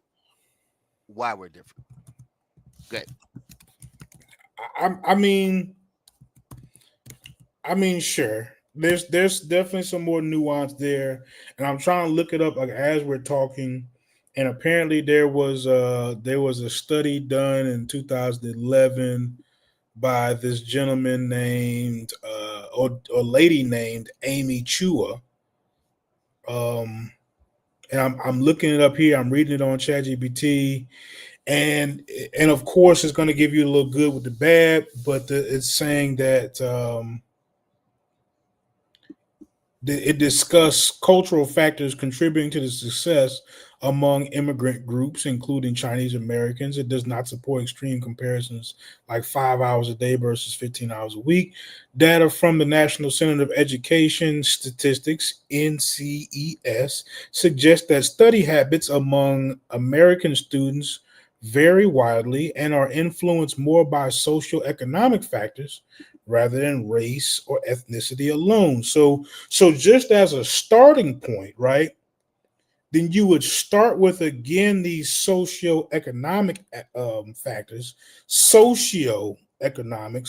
So there's social, cultural, economic factors are all playing a role rather than their ethnicity alone, right? So you can't leave out all these other factors, just like you can't leave out the fact that there's socioeconomic factors also prevent them from having some opportunities or prevent them from having better study habits, right? So I think that they all play a role. You can't discount any of them, but I'm saying that I would start my premise, or however I would build a solution from, finding some of those correlations with those academic and educational successes, and seeing, where we can maybe make up some ground there, because that sounds like something that we might be able to control ourselves. Right now, you're saying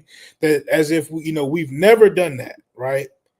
And I'm not saying all households have or all households haven't, but I'm saying it's something that we absolutely could possibly do better. Not true. We have done. And what you left out, though, hold on, one part. Don't say socio-economic. That's what it says. No, hold on, listen. And just emphasize the economic. Talk about the socio. I've tried to emphasize the socio. That's exactly what I want to emphasize. Okay. Socio is what? Where you live, who you engage with, your surroundings, where you work. That's why I said cultural. I even put some more context to it. Okay. So our culture does not hold in high regard studying, staying out of trouble, self-care, intellectualism, historical information, all that. Like we just all we do is, okay, the Chinese study 4 hours a day, we study 4 hours a week. What the hell else is going on the other whatever hours left in a week? 7 days in a week. I'm not sure, right?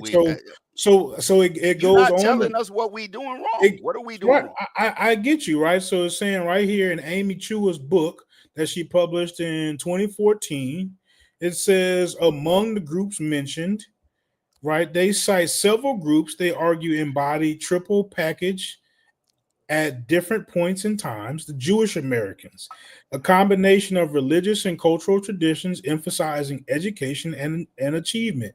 Chinese Americans, cultural norms stressing academic excellence, hard work, and sacrifice. Indian Americans, high value placed on education and professional success. So that you certainly wouldn't put the Indian Americans where you'd put the Jewish or Chinese Americans, but they're listed in her book as placed a high value on education and professional success. Now, if they don't, let me see specific. I'm gonna type in African Americans and see what her book says about them. But I'm just reading what it says. I'm not giving my interpretation Okay, hold on, slow down. Pick one area, and I bet you I can show you. We already did that, tried that, and still do that. You could pick education, finance, health, legal. Okay. Since 1865, not the 70s, the 80s, the 90s, the 20s, the 2010s. I bet you we can go through the whole gambit, but you got to pick one. You can't say the Chinese and the Jews do all of this good, all of that great. And I'm sure the Jewish people would tell you that's bullshit too, how they got handled all over the world. And if you're talking about the Chinese who are in America or the Japanese who are in America, we already know what happened to Japan. China, we in a trade war with right now. We know what happened in Vietnam. Korea. That's why there's a North and South Korea. So if you focus on what those demographics are doing in America, that's different. When you say culture is either in their country or in a small portion of a neighborhood. If you go to New York City, what do you have? Little Italy, Chinatown. You go to Boston, there's a heavy Irish contingent. All of that. So that's a different thing than their home culture, than their culture here in America. Meanwhile, if you're talking about African Americans, you're saying since the group that has been here since it's been America. I don't think that's a fair comparison. That's not a fair comparison. So if you want to go compare culture for culture, you got to pick a date, a time, and a people. Pick the Japanese and pick African Americans. In America, you can't go, the Japanese culture, Nagasaki, Hiroshima. They'll tell you. And I'm not trying to be rude, but that's facts. Hey, but if you're going to compare them to us here, compare them to us here. And to be clear, I'm not trying to oversimplify. And you could be right. I'm not making some hard stance to where I feel like I know I'm right. I feel like I'm in the very beginning stages of even understanding the whole concept, right? We started on I was about to say DIE You about to say again. DIE again, bro. I was about to say it again. You know why you started on DEI. We started on DEI, and I think so. Like we actually did the right thing, right? We started from DEI and got into, okay, so how do you start looking at some solutions or some ways to reform DEI? And now we're here, right? We're debating, we're making an argument, or at least some people in the chat are making arguments about it. Fix your camera hits.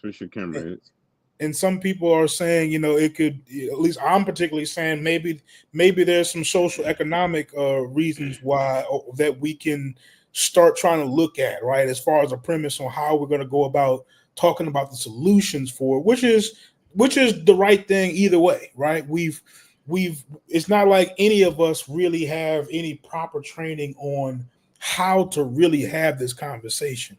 We're looking up data on the fly, having the conversation. Because I'm definitely having the conversation on stuff that I've learned within the last 48 hours, right? So I'm giving myself enough room to make errors, and I'm okay with that, right? So I'm just saying where I would start. It seems like a easy start along the way as I continue on the process of figuring out what more I can do.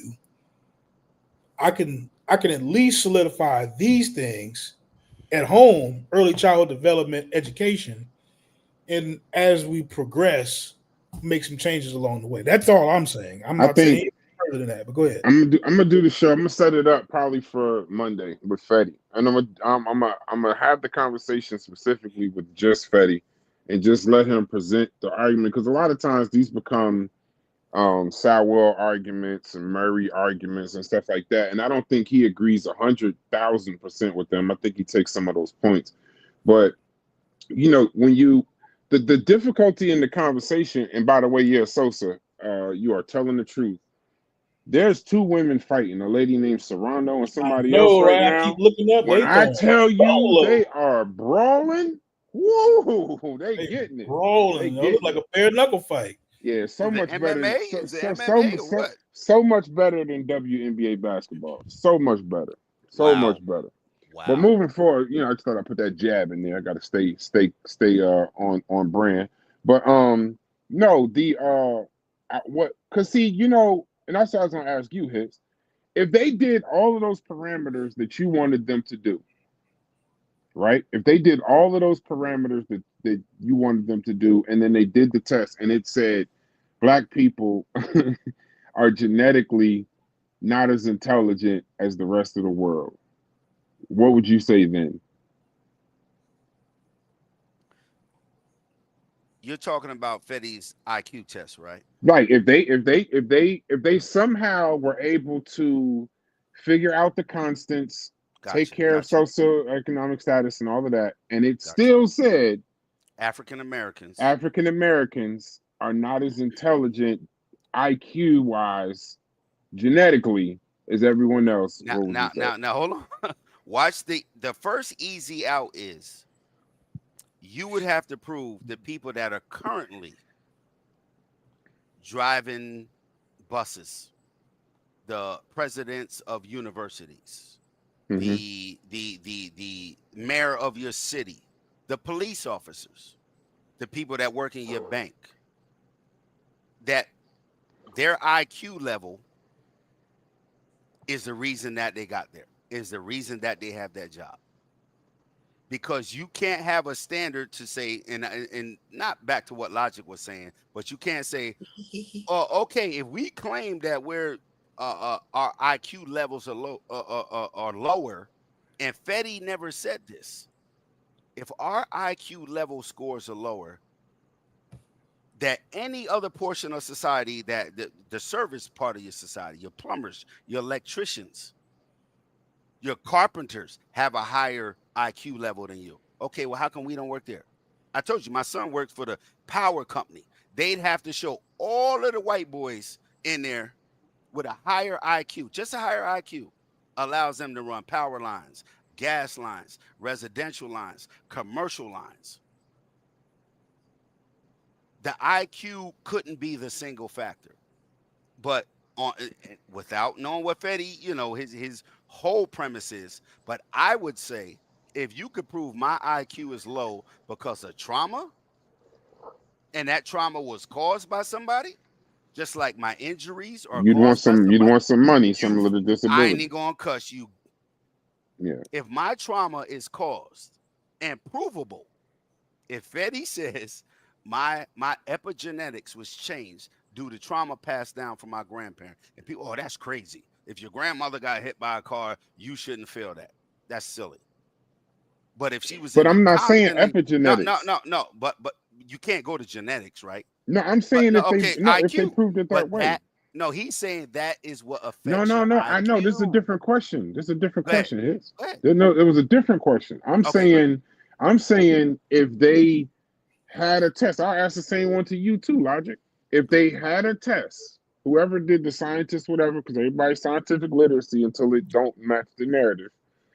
If it was a scientific test and they did a study and there was people you respected and it was unbiased and all of that, and it proved that African Americans genetically are not as intelligent as, they don't have as high an IQ as other races. You got to say I don't want to be ignorant. You know what I mean? Because that's no. The whole thing is, and I think this is what Fetty is saying, and we'll just speculate until Fetty does his show. Fetty, I hope you appreciate the hype that we giving you. Yeah, I'm doing the flyer as we speak, and I'm trying. Hey, Fetty, look in the Discord. I'm trying to set up the time. But the precursor is your IQ is lower because of your epigenetics. You keep saying epi. No, epi is above your gene. You can't change a person's genes. I know. Listen. I know. Hold on. Like you said, okay. Hold on. We all take the test. And you said, okay, your IQ is lower, right? Right. If you could prove there's a reason your IQ is lower, you can't leave that out. You just can't say, oh, everybody took a test. Guess what? Billy, Bobby, and John failed. Susie, that's just like medicine. Yeah. Okay, y'all in the class. Hold on. Yeah, medicine works that way. Okay, if Bobby, Johnny, and Susie all got the flu, and Billy, Karen, and so didn't, and they were exposed to the same thing, we need to investigate why. Why is one sick and one is not sick? And they were exposed to the same thing. I'm just saying go one step before the result of the test or after the result. Why is that? Why are black people scoring lower? Why is their IQ lower? And if you find that reason, the cause, you can't ignore it. You cannot ignore the cause. You just can't go, oh, they're all different. They took the same test and white people scored higher. Fetty, check the Discord. I think the first problem with that would be asking why, right? Because then you'd have to say, well, whose fault is it that it's lower, right? Is it because we are closer to Africa? Is it because they are less close to Africa? Is it because of the oppression? Were we like this before the oppression? I think you'd have to answer some even more uncomfortable questions before you could determine what to do about it. Fetty, you about to try to cook. Fetty trying to do the show today. No. Save it for Monday, bro. Yeah, Fetty, you already locked me in. I don't know your argument. Save it for Monday, bro. Save it for Monday. Yeah. You gonna have your own platform, bro. I get what you're saying. Yeah, I get what you're saying. If you have a test, I agree. I can already agree too. If you have a test, you're gonna have to fill in some blanks somewhere where it's not going to make any sense. No, it is going to make sense. No, it's going to make perfect sense. If you're gonna, it's going to make perfect sense. If you put me in a position, if you're saying that my IQ is low, okay, cool. But if your actions and the things that you've done play a role in that, then I'm gonna want some compensation for that. You're gonna have to actually play the role in it though. Because then watch you the go video. The DeGrasse Tyson, that trauma. Because they have these conversations. There you go. They have these conversations. We talk about reparations, right? And this is something That's separate. what I mean. That's what I mean by an assumption. No, listen what I mean by cut you off right there. That's an assumption. No, you would literally need a physical specimen from a time before. No, you got to watch that video. It would answer your question. Video. If you watch that video, because I saw that video before, but you asked that question. I remember back in the day. I'm saying back in the day, but I remember. You old. I ain't that old, but I mean, I say back in the day like high school. But I'm getting there. I ain't gonna lie to you. But I remember they was having this conversation, right? When he was talking about Freeway Ricky Ross. So that's the guy who worked, allegedly worked with the CIA. Right. The original Rick Ross, Freeway Ricky Ross. The guy that the CIA used to fund the Contras, and they had him flood Oakland with crack cocaine, whatever. We all know that story. But what was crazy about the story, though, was that later on, when they found out, part of the reason why they never wanted this to be true is because if the government did do that, then they would be responsible. There was an argument. A lawyer actually brought the case that the government would then be responsible for generations of trauma and suffering in that community and anything else that it touched. And they had the conversation. And they said, there's no way that you could possibly figure out the parameter. Right. You couldn't figure out the parameter. You couldn't figure it out. What would that? Okay, so we started here, but they sold in Texas, and then it moved to New York, and this is somebody's aunt, and then So what I'm saying is that my point to you is that even with a situation like that, because they feel like the government put a community in an adverse situation. Trust and believe if they can prove that they put us in an adverse situation intelligence-wise by creating these ghettos, by keeping people down, by police brutality, by the slave trade, like you said. If you put people through that kind of trauma, the mental effects of the slave trade, the mental effects of the civil rights movement, Brown versus Board of Education, you can go back through time and see where they messed up our socioeconomic status. So if you can do that, and then you can also say, well, then also this has affected the IQ of the children. Mm-hmm. Do you know what kind of case? Like if you could prove it, I don't know. I'm not saying you can, but if you could, that would get crazy. In military, it was called prior to PTSD, like fatigue, war fatigue. Now it's PTSD. Right, post-traumatic stress syndrome or something like that. Post-traumatic stress disorder. Yeah, disorder. Mm-hmm. As medicine advances, and you can find the cause. Now, if you can attribute the cause to an individual, an entity, a corporation, or whatever, that's different. Malpractice is something. If your child, you do childbirth, the doctor does something wrong. Oh, the 4 horsemen in the building. 4 horsemen. So it's there is a portion for recompense and restitution and repair. That's the core of reparations. If you could prove I was damaged, just like in a car accident, literally. If I can prove you damaged me and prevented me from getting money, that means go to work. Mm-hmm. I'm physically impaired now. Pain and suffering. I don't think New York State has that in certain cases. But that's what repair is, if you can prove that. So now it doesn't matter if it's one person, 100 people. How many lawsuit cases have been won through chemical dumping, through poor packaging? Look up all the court cases where corporations and businesses were sued because the product that they sold people was unsafe and caused harm not only to them, to their children. There's what is that show called? I think it's about the tobacco industry. The whole fight with tobacco causing cancer. Box. The surgeon. Yo, your mic messed up. Shout out to James. James probably James. I think James started reading about genetics. That's probably another book. He started reading it. What's up, gentlemen? I think genetics is another book James started reading when he was 45 years old or whatever. I knew you was going. He can't never. James can't never just come in and say hello. Alone. He always got He can't say hello. He just can't. He just got to come in, throw it. He come in shooting. He come in shooting. Don't put a 6-shooter right on the table. It's definitely a 6-shooter. It's definitely a 6-shooter. Now, hold on. Now, just to go back, finding out something is that attributes to your condition is one thing. Logic. It's another thing to go to court and sue and then get restitution. Those are all different avenues.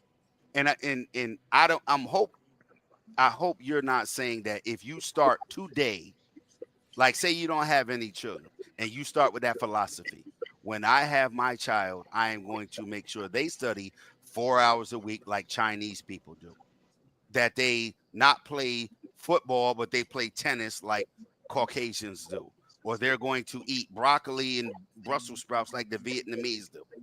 And that will equate an outcome in America that no one has figured out yet. Back to that, if we only, all we have to do is, how come we never, I can show you the history. Old people say what? There ain't nothing new under the sun. Yeah, that is what y'all be saying. Ain't nothing new under the sun. And just because we ain't running to stop you from falling off the bicycle or bumping your head, like me stopping you may or not help. I mean, I get what you're saying. I don't love it as an argument, right? It's like I'm not. It's like if I take some people who are 4 generations deep in smoking cigarettes, and I look at their genetics under a microscope, or will the 4th one be less intelligent than the first one because of their exposure to cigarettes? And after this, let me read that comment real quick. And if the answer is no, then you'd have to now prove to me that whatever your conclusion is now would not have been the same conclusion that you would have reached before the Contra and the crack cocaine. You get what I'm saying? Like it's like you. I mean, that's me. I know it sounds crazy. I just don't love it as an argument. I'm just giving you a reason why. Like, because if that's what we're trying to prove, you'd have to prove to me that they weren't like that before the crack exposure. And I mean, I know it sounds stupid, but no, but hold on. Hold on. Let me read that comment real quick when you're done. Well, it sounds like it's a simple process. And I know when they make a movie or do a documentary, it's an hour and a half, 2 hours. The process was to present something to vulnerable people in a vulnerable situation. It wasn't if you drop crack in Idaho or Utah that it wouldn't have the same effect. Yeah, it would. Young people are young people. Their brains, with black, white, or whatever, their brains are similar. Prepubescent teens act a certain way. All of that meant the young boys and young girls, similarly, they're human beings. So if you target certain things, you expect an outcome. And they're also not dumb enough to not have a plan B in case it doesn't work.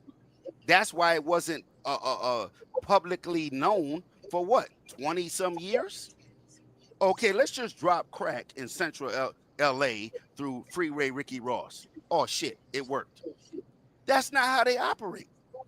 No, the business plan doesn't even operate that way. Definitely no military plan will operate that way. If you're more susceptible, just like you said, to smoke cigarettes and drink beer. If you go to a store in your neighborhood and there's an ad for cigarettes and beer, and you go to another neighborhood and there's an ad for Pepsi and Coca-Cola, in another neighborhood there's an ad for coconut water and spring water, that's targeted.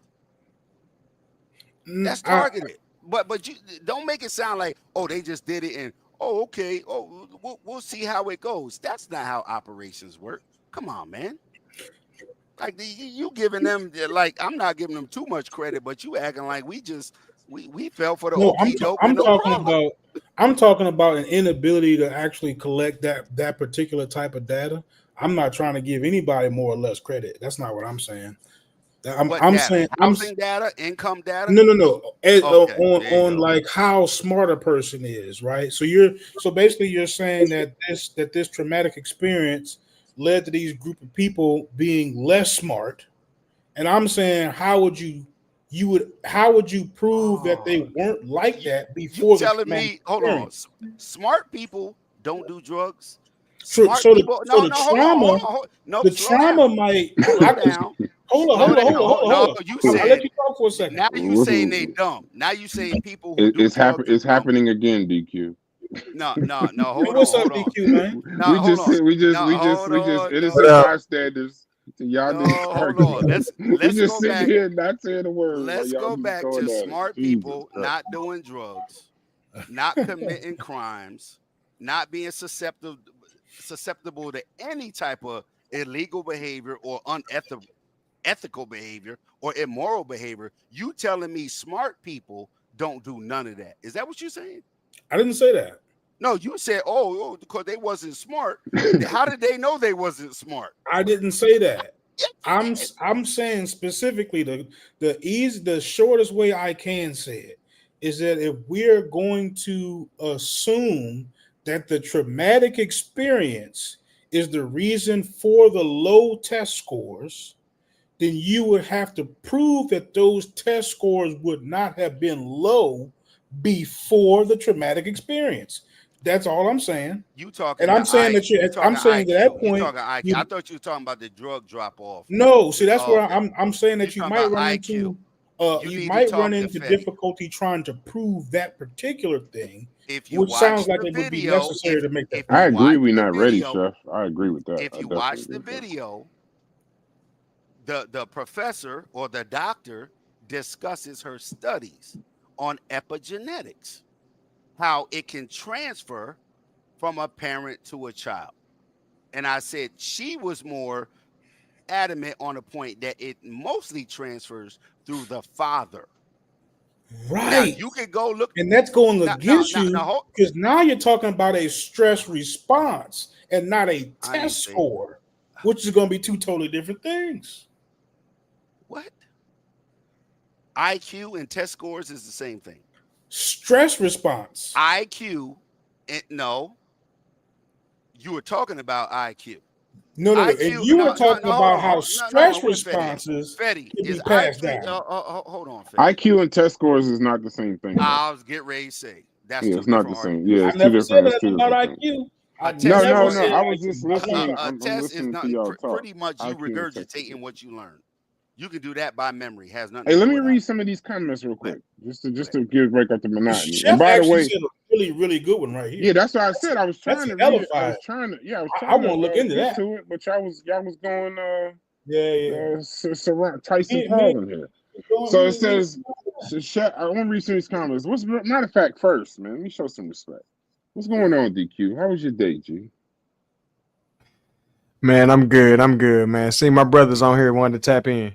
Yeah, man. It's always good for you to come home. You already got the key. Can you hear me? Got the code. Oh, yeah, you got the code to the Ring doorbell. Already, but yeah, I'm enjoying this, man. I come in, Logic throwing something that hits dies, then grab the pool stick, and Logic hit him with the spirit. He's going at it. So yeah, I love seeing it. My intellectual brothers showing me they bell curve. Pause. Wait. I got to. I don't know why. I gotta say pause on that. We ain't no motherfucking freaks. We some family men. We getting it paper. You know what I'm talking about? Yeah, right there. Yeah. Don't show. Man, that's one of my favorite. Y'all don't get excited showing nobody. Don't show me your bell curve. Show somebody else. But moving forward, so yeah, we are stupid. So it says, Chef said they say that the average white person tests higher than 84% of black people. I really want to know who they is, Chef. Submit a source. Fetty been trying to tell you this point a few times that they're talking about ancestral populations, but we'll do that on Monday night. All right, so then Chef said, then it says the average black and white person differ in IQ at every level of the socioeconomic status, but they differ more at high levels of socioeconomic than at the lower levels. Now deal with that. Okay.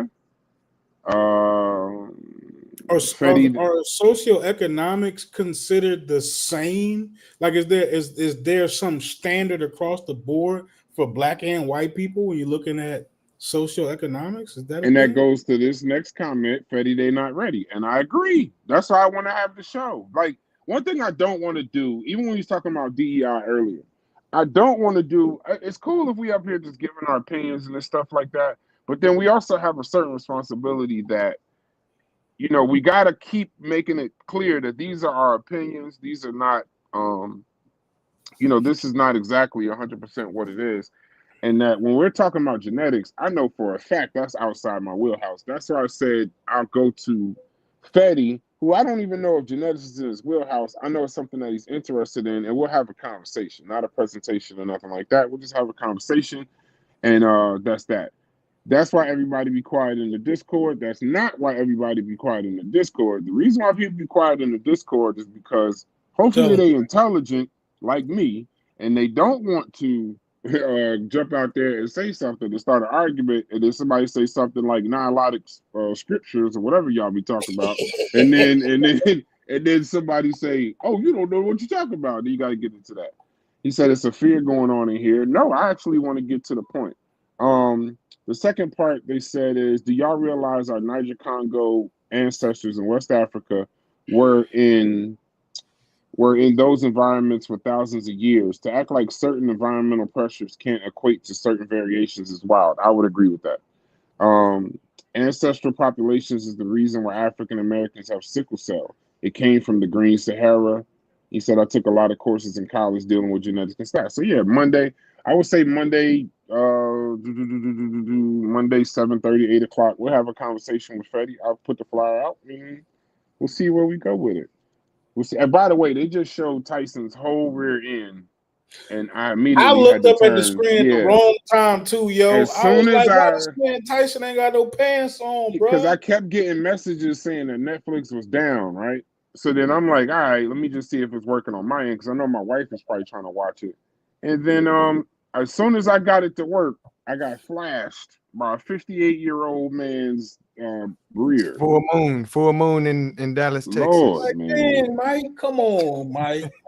Come Lord. on, Mike, man. Yeah, come on, Netflix. But you know what? You know what else was funnier though, DQ? And Logic, I don't know if his is Jerry Jones was on the microphone saying that they were talking about, because Netflix is going to start showing football games, and they said, and Jerry Jones is like, yeah, he's been the CEO. Netflix is a great partner, and they're going to be great for. And then his mic cut out, and how they were just talking about how strategic they are, prepared they are for live events. And then right after that, Netflix went down. Immediately, they ain't got enough bandwidth. They don't understand every damn household, every restaurant, every event venue is going to be on their server. They weren't prepared enough for that tonight. Everybody with Netflix, but the problem is they super dropped the ball. Like, right before I came downstairs to get on the computer, I don't even watch boxing, none of that. But I was like, I hope everybody who worked for Netflix is at work right now. Man, it's Friday night. No, this got to go super right. Oh yeah. Anybody good who works point. somewhere, like when the boss come through or you get it. Nah, everything supposed to work. Yeah, all hands on deck. That's why you think hits. Yeah, you ain't lying. Hits. That's why we need it. All hands on deck, because if something go wrong, that'll be because the story tomorrow, no matter what happens in this boxing, shit already now, it's gonna be the memes. Yeah, it's gonna be the memes of people mad because Netflix they dropped out, and the other one is gonna be Tyson's rear in every meet. Like, it's gonna be just watch, bro. That's right. I already seen the Now, meme. now, I now, already if I seen work, one of now, the if funny I ones. work for connection, Netflix, now if I work for Netflix tech department, I would say we got hit with a attack, a DDoS attack. Blame Yeah. it on Trump. You tripping? Yeah, You got to blame it on well, Trump. No, you China. gotta blame it on Robert No, F. Kennedy Jr., man. China. Nah, you got, It's gotta be. It's gotta be RFK. Any one of them cabinet members can get it. Yeah, Yeah. Trump hit the No, bandwagon. Any one of them. Just pick the one. president is Oh, you know somebody. what? gotta- Hey, Ricky I got a good show. Marco Rubio. Yeah, Rubio. Marco Anybody Rubio. but No, him. you Yeah. can't blame America Got if you little Netflix. Nah, you gotta. Hey, listen. somebody I with got a weird good last show name. coming up. Yeah. Have y'all ever heard about the PayPal mafia? Nah, man. Yo, I saw Serious? a short 5-minute documentary. See, I don't like going live. I got my brothers up here, so I'm cool with it. I saw a short 5-minute documentary. Matter of fact, somebody share their screen. I'm on my tablet. Just put in PayPal Mafia in ChatGPT, and you won't believe who was in this particular mafia. It would scare you more. Just share your screen. Somebody put in PayPal Mafia. I just want to show y'all something before we get out of here. I'm there. When you see the members of this group, I'm going to do a show on this. It's going to be a very long show, too, because it's probably going to be about 3 hours. Okay. The PayPal Mafia refers to a group of former PayPal employees and founders who, after their tenure at PayPal, significantly influenced the technology industry.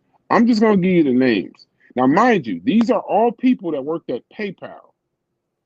Peter Thiel, the co-founder and former CEO of PayPal, he's the Don of the PayPal Mafia. He co-founded Palantir Technologies and was the first major investor in Facebook. Okay? He established a founders fund that has supported SpaceX and Airbnb. Look at the second member of the PayPal Mafia, Elon Musk, founder of X.com, merged with Confinity to form PayPal, founded SpaceX, Tesla, Neuralink, and Boring Company. Look at the third member. Early investor in Facebook, serves on the board of Microsoft. Look at the fourth member. Went on to found a firm, a financial technology company specializing in installment loans. Look at the fifth member. Jenny.com and Yammer. Steve Chen. Look at the sixth member. Steve Chen, Hurley, and Jawad Karim, who co-founded YouTube. All these dudes. The next guy, former PayPal employee who co-founded Yelp. Just imagine this. I just want you to picture this. All the major companies that we use today. I just named YouTube, Yelp, Affirm when you can't afford your plane ticket or your hotel room, Tesla, Neuralink, SpaceX, and PayPal. All those guys were sitting in a room as broke tech guys working at PayPal. No, they wasn't broke. Now hold on. But they wasn't broke. But I'm saying, I mean, you know what I'm not. Okay. I'm saying compared to what they are now. I'm gonna give you the American equivalent. Yeah. Yale University. It's called the Good Old Boys Network. Yeah, but yeah. That's all that is. Now, if you look at AI, Claude, whatever, Anthropic and all that, those are open AI people. You can go all through any of them companies. They all in cahoots together. Square's the PayPal guy. The Twitter people go on to start. Yeah, it's all the same. The guy who touches, they just did the story today. They just did the story today about the guy who founded OpenAI. They showed the email. He emailed Elon Musk and said, I think that AI is and I think it was in 2005 or 15. In 2015, they show the email of him starting ChatGPT or OpenAI, which was later housed ChatGPT. He literally texted Elon, yeah, I think we might need to start looking into this AI space because if other people get a hold to it, I think they'll mess it up. And Elon Musk responds, I think it's worth a conversation. 2 months later, they started OpenAI. Now you got ChatGPT. And they got funded by Microsoft, and their people left OpenAI and went and started Claude. That's where Claude comes from. And all that, and Google CEO, and they all. I say that to say this, Logic. It's the new wave. We ain't got a chance. We ain't got a chance in the tech space, bro. They got that closed. Oh yeah, we do. They got it closed off, bro. Yeah, we do. Because the one thing about trillions of dollars, they keep it in the house, bro.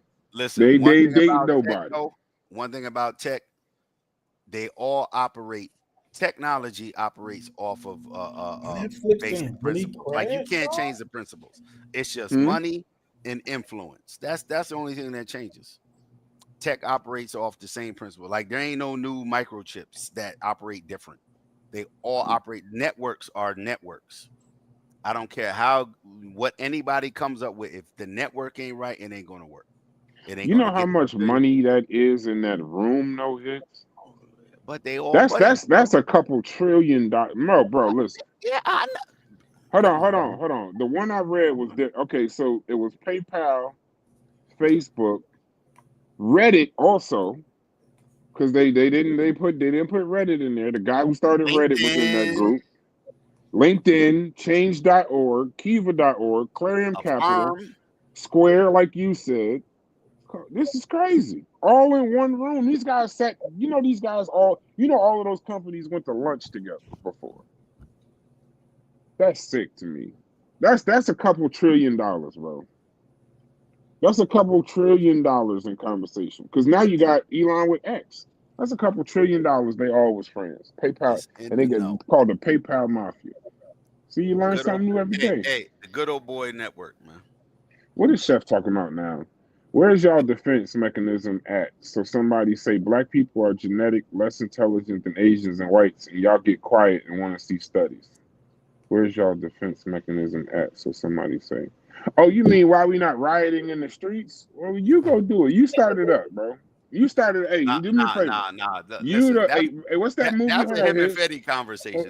What's that movie hits where the dude just went streaking in the street? He said, we're about to start it. What's that movie? Where you talking about with Will Ferrell? Yeah, he was like, we're about to go he went streaking. Back to college or whatever. Yeah, he was the only one that went streaking. Yeah, go ahead. You're my boy, Blue. Yeah, Chef, I know you upset, bro. I know. I understand it. I get it. I completely get it, bro. I completely get it. Where's the defense mechanism? You're right. But you're saying if somebody said it, I want to learn more about it before I just make a decision. That's all. Me too. Me too. And I would much prefer to be demanding we reform DEI policies because of the government's participation in our social economic circumstances, not because we are actually genetically inferior. And that would be horrible. A horrible truth for us to walk around with. Yeah, that'd be Cuban. That'd be real Cuban. Oh boy. What? Listen. Did I say would something? Propose. No. Listen. Okay. Logic said this part. I would propose that we always, 1, follow the money, and 2, follow the history. Things just don't fall into place by nature or people doing the right thing, especially in the United States of America. For a group or non-group, for the majority group or minority group, it's a lot more detailed, and there is history. There's documented history. That's why data websites. The government has oh my God, probably 100 websites of all the agencies that and the data is available. Like anytime the people who you don't like have the information to prove why you shouldn't like them. Some people just collect data. Agencies collect data. So, and that's not saying you can't argue against it, but you don't have to make up nothing. It's there. And if there was a silver bullet, education, finance, beat law, hey, go to law school, be a lawyer and change the system. Economics, any of that, health, hey, go be a doctor and help out the downtrodden and all of that. Find religion. Open a church. There ain't no silver bullet. And if there was, we tried all of them. That's my stance. We tried everything in our purview to change our circumstances. Yeah, and the data is the data. I can agree with that. Well, we'll be here Monday night at about 7:30, 8 o'clock. I'll put the flyer out tomorrow. That'll be a nice, calm conversation to come back to, hopefully. I'm going to let Fetty present his information. You come with all the sources you got, all the information. You have no time frame. I'm going to let you cook. Because the one thing I noticed about you is when you start talking, everybody either starts cutting you off or they start, copping pleas or whatever. I'm going to let you cook. If you want to talk to other people, you can. If you want to invite people up, you can. But I want to hear exactly what it is you're trying to say. And I got some questions for you, too, because this is actually an interesting topic for me. Hey, what's going on with no, we'll talk about behind the scenes on that. Yeah, I'm sorry, I don't be knowing what's public and private. I'm out the loop. I'm still celebrating this 312. You know what I mean? So, by the way, I like this title. Trump has hired a piece of superior senatorial successful Pause his mic. Kill his mic. Out of here with all that. I mean, yeah, I agree. Trying to translate but I know everybody trying to go watch the Tyson fight. I don't really care. I'm not gonna watch my icon get knocked out by a streamer. So if he knocks him out, great. But I'll find out later, bro. I'm not. Yeah, but it's too much. One in boxing, one punch could happen. And if I don't want to ever have my eyes see Jake Paul knocking Mike Tyson out. I just can't. I can't. I got 3 rapid fire topics real quick. Right. LeBron just had his 4th straight triple double. Did they win? I think they did. Cause I know they played Wemby tonight. Yeah, Wemby dropped 50 the other night. Wemby been on fire. Yeah, please understand he is 6 threes. The boy different. The government conspired to force Alex Jones' company to go under, and they did. And then they falsely sold it to the Onion, and then today it got reversed. He got his company back because the CIA did some shit wrong. So after all that Sandy Hook shit, after all that, they fumbled the ball at the very end, and Alex got InfoWars back. Oh, they're gonna get their $1 billion though. But go ahead. Oh yeah, most certainly. Yeah. So if they ain't got it already, yeah, that's one tidbit. And let me see another one. 312. That'll be 312. Hey, are we still debating that LeBron's the best, bro? He literally just had.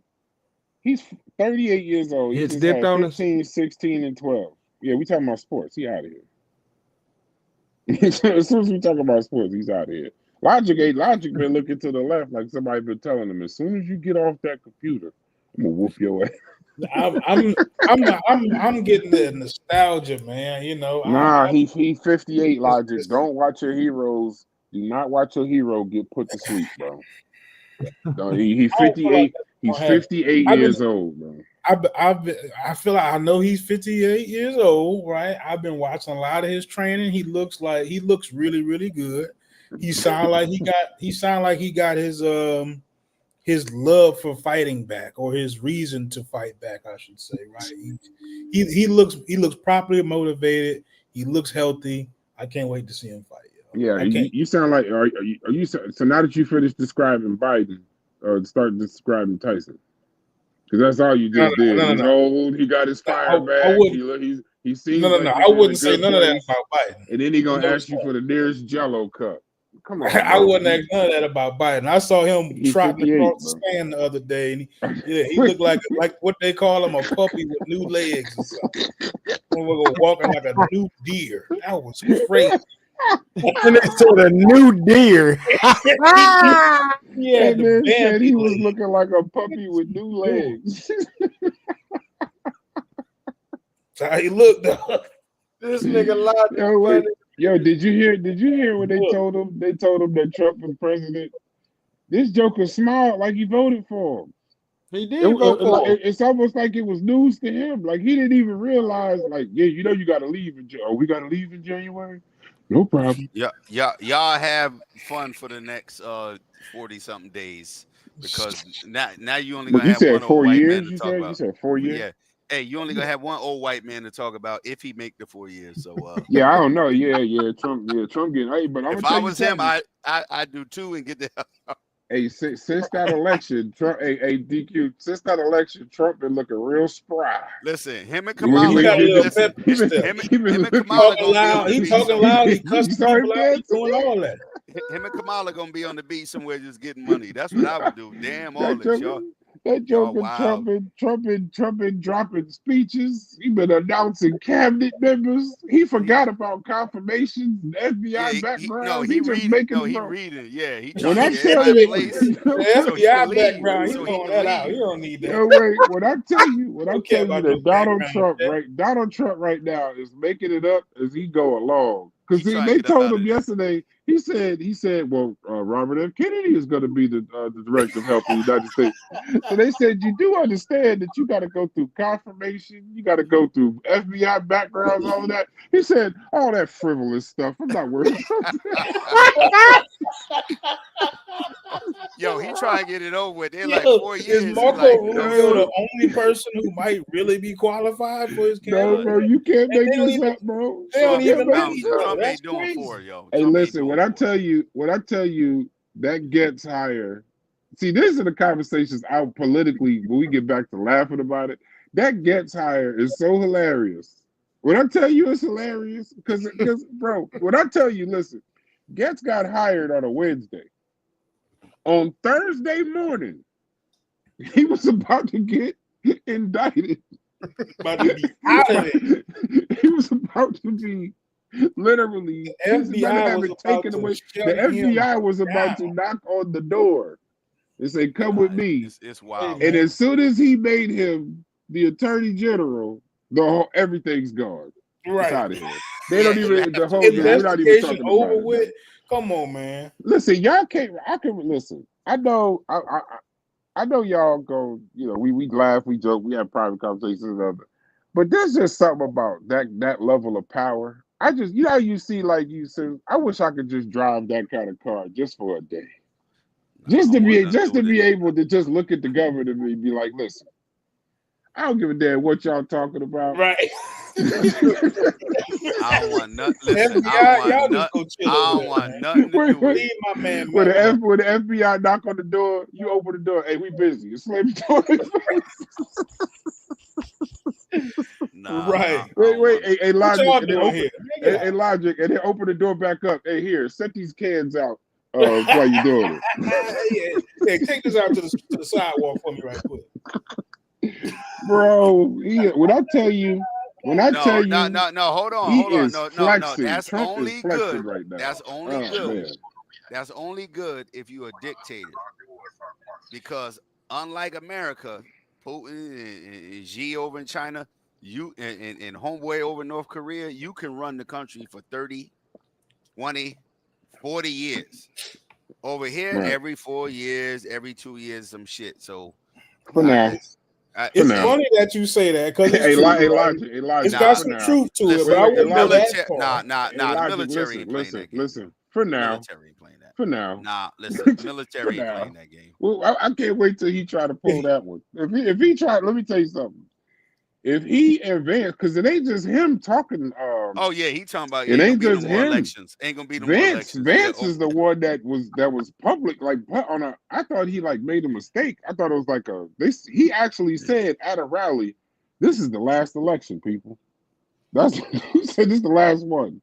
Now this is why I say it's just fun. Like I get it, they crazy this, that, and the other, but I don't pay them. I don't pay them. I think at y'all the very worst, can't be hyping up that kind of stuff, dog. At the very worst, apparently it works to get you elected.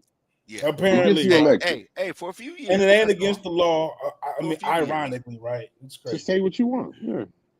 I'm sorry. What'd you say? What'd you say, Hits? I'm sorry. No, I was saying our military would never let it never go off the rails. Oh, I agree. Because unlike us and the people who we vote in office, and they fake put their hand on the Bible talking about they're gonna do the right thing. The military do what they value. Hey, Tyson coming out, y'all. Tyson coming out. They do what they say they're gonna do. He better. Yeah, You as long as he got pants on. I'm not. Listen, I don't know if I'm gonna be up here or not. I'm not watching it, bro. I'm not joking. I'm dead serious. Well, I'm gonna give you the play-by-play in the text. Yeah, I'll send it. Yeah. Just send it through text. But do not send me a picture of Mike Tyson. Oh, now I didn't even think of that. Now I'm going to. So you know what? Thank you. Let me get my good camera. Hold on. Let me set the cameras up. You know what though, man? But you know, I mean, with the dictator thing, so like he has certainly prioritized the quote unquote loyal people to him, right? People that he's got some leverage on, that he can kind of push around, and they're not going to, you know, push back on any of the things that he wants to do. That's absolutely everybody who he has nominated. Wouldn't you? No, hell if no. you listen to me. Listen. When I say wouldn't you, I mean it like this. This is how I mean it. I don't mean it just regardless of whether they qualified this, that, and the third. What I'm saying to you is, look at the views that he has, the things that he says. He cannot have people around him. Hey, we're gonna get banned. I was going to do the same thing, motherfucker DQ. The same goddamn thing I was yeah, okay. I was setting up the camera. I was moving. we gonna be out of here. You gonna hear zoop. Oh, we about to move Braz to a moderator position so he can kill the stream. That's fine. No, but what I'm saying is he has to have, because everybody kept saying, why does he keep choosing these people? If you look at the rhetoric that he has, my nigga looks focused, bro. He has to have these kind of people. He has to have these kind of people. Yeah, that look in his eyes, bro. That nigga about to kill something. Hey, all right, man. I appreciate y'all. I'm about to get the hell away from y'all. Oh, we still on live. Hey, Braz, man, it's happening, baby. Let's thank the people in the chat and whoever came out. Yeah. Hey, I just, you know what? I thought we were just having a conversation. I forgot we was live. See, this is why we need to do the show. No, but for real, that's why I like being around here, because I feel like I have some group of people who can bring other perspectives to the table. Like I mean, I understand that part of the conversation. Like that has value. I mean, what I'm trying to do, you know, ain't so important that I can't get no feedback from whoever else I'm dealing with. That no, but in Trump's case, in political, when you got to pick your, what's the word? You got like Jack Smith right now. Jack Smith, if you don't know who that is, that's the guy who brought all of these cases technically against Donald Trump. So he's a prosecutor. He's the guy when y'all be saying 34 felonies and all of a sudden he's like the linchpin behind it. I mean, you can look it up. I don't know his exact title and all of that. But right now, you got in politics, you got to be very careful of, you know, they call it the horse. What is it? The horse that you pick or something like this. I don't know the term, but you gotta, like, when you pick a race, you gotta be okay. So he's special counsel Jack Smith. He's his team. He's from Harvard Law School. He's an American attorney. He served in the United States Department of Justice, right, as an assistant U.S. attorney, acting U.S. attorney, and head of the department's public integrity section. He was also the prosecutor for the Kosovo Specialist Chambers. All of that. You're a dirty dude, bro. So anyway, but he's the guy who, after he announced his campaign, he's the one that brought the 37-count indictment against Trump in 2023. So, and he kept adding charges to it. Now, though, here's the danger, though, Logic. Now, you smiling, but look like Letitia over there in Brooklyn.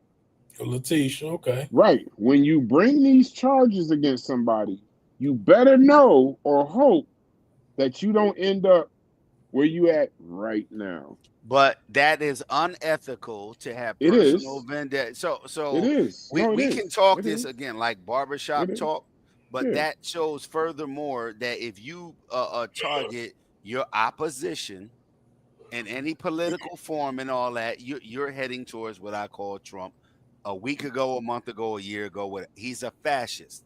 Maybe not his party. He's a fascist, an authoritarian dictator. Get your enemies out of here. Or no, that's not how the system. And I agree. And I agree. No, I'm not saying you. But that's even more to the point of how he's unfit for that. You have to be. And I understand what you're saying. Like, you still you have got to be be careful. Yeah, but even if we you want to do about right, Trump, okay. And who else does that once they get in office? How come Biden didn't throw out the case against his son? Like, to me, that okay, it's F it now. It's F it all the way around. You can't go after Hunter Biden. How come? If I'm a Democrat, let's get rid of all of these other, Democrat cases. That's just not what you do. But now, did he plead in the case for Hunter Biden? Did he end up pleading? Didn't he take a plea? I think he pled not guilty. No, okay, because let me tell you this though, and I would actually be disappointed in Joseph Biden, wherever you are. I know I may not. Wherever you think. Wherever you wake up. Put the spoon down. No, he's done, yo. He's done. No. But what I'm saying is, though, if let's say Hunter Biden took a plea and he was guilty, on my last day of office, if I was Hunter Biden's father, he's not going to jail, and I don't care what y'all say. But like you said, Sleepy Joe don't even probably know. No, he was sentenced. No, he's guilty. Hicks. No, I'm saying he probably don't even know who his son is. Like, no. I'm saying probably not. He was convicted. He was convicted in June. Yeah. Oh, yeah. He's done. Yeah. Yeah, he was convicted. He's going to be had him in the house for some other stuff. No, they delayed the hearing, but he's going to be sentenced on December 4th. But as the father, I don't care. Yeah, you're supposed to pardon him. Yeah. I don't care. People get pardoned for less reasons than that. Like, that's my son. He's coming with me. And I'll listen, write all the editorials and do all of that. But come Thanksgiving, my son and his family will be at our table. So I get all that. That's why I say I just wish I could have that kind of power. I do over my own family, but I'm just saying to be able to just go tell the FBI, hey, relax over there. Yeah. Keep it, Logic, keep it down over there. I ain't saying nothing, bro.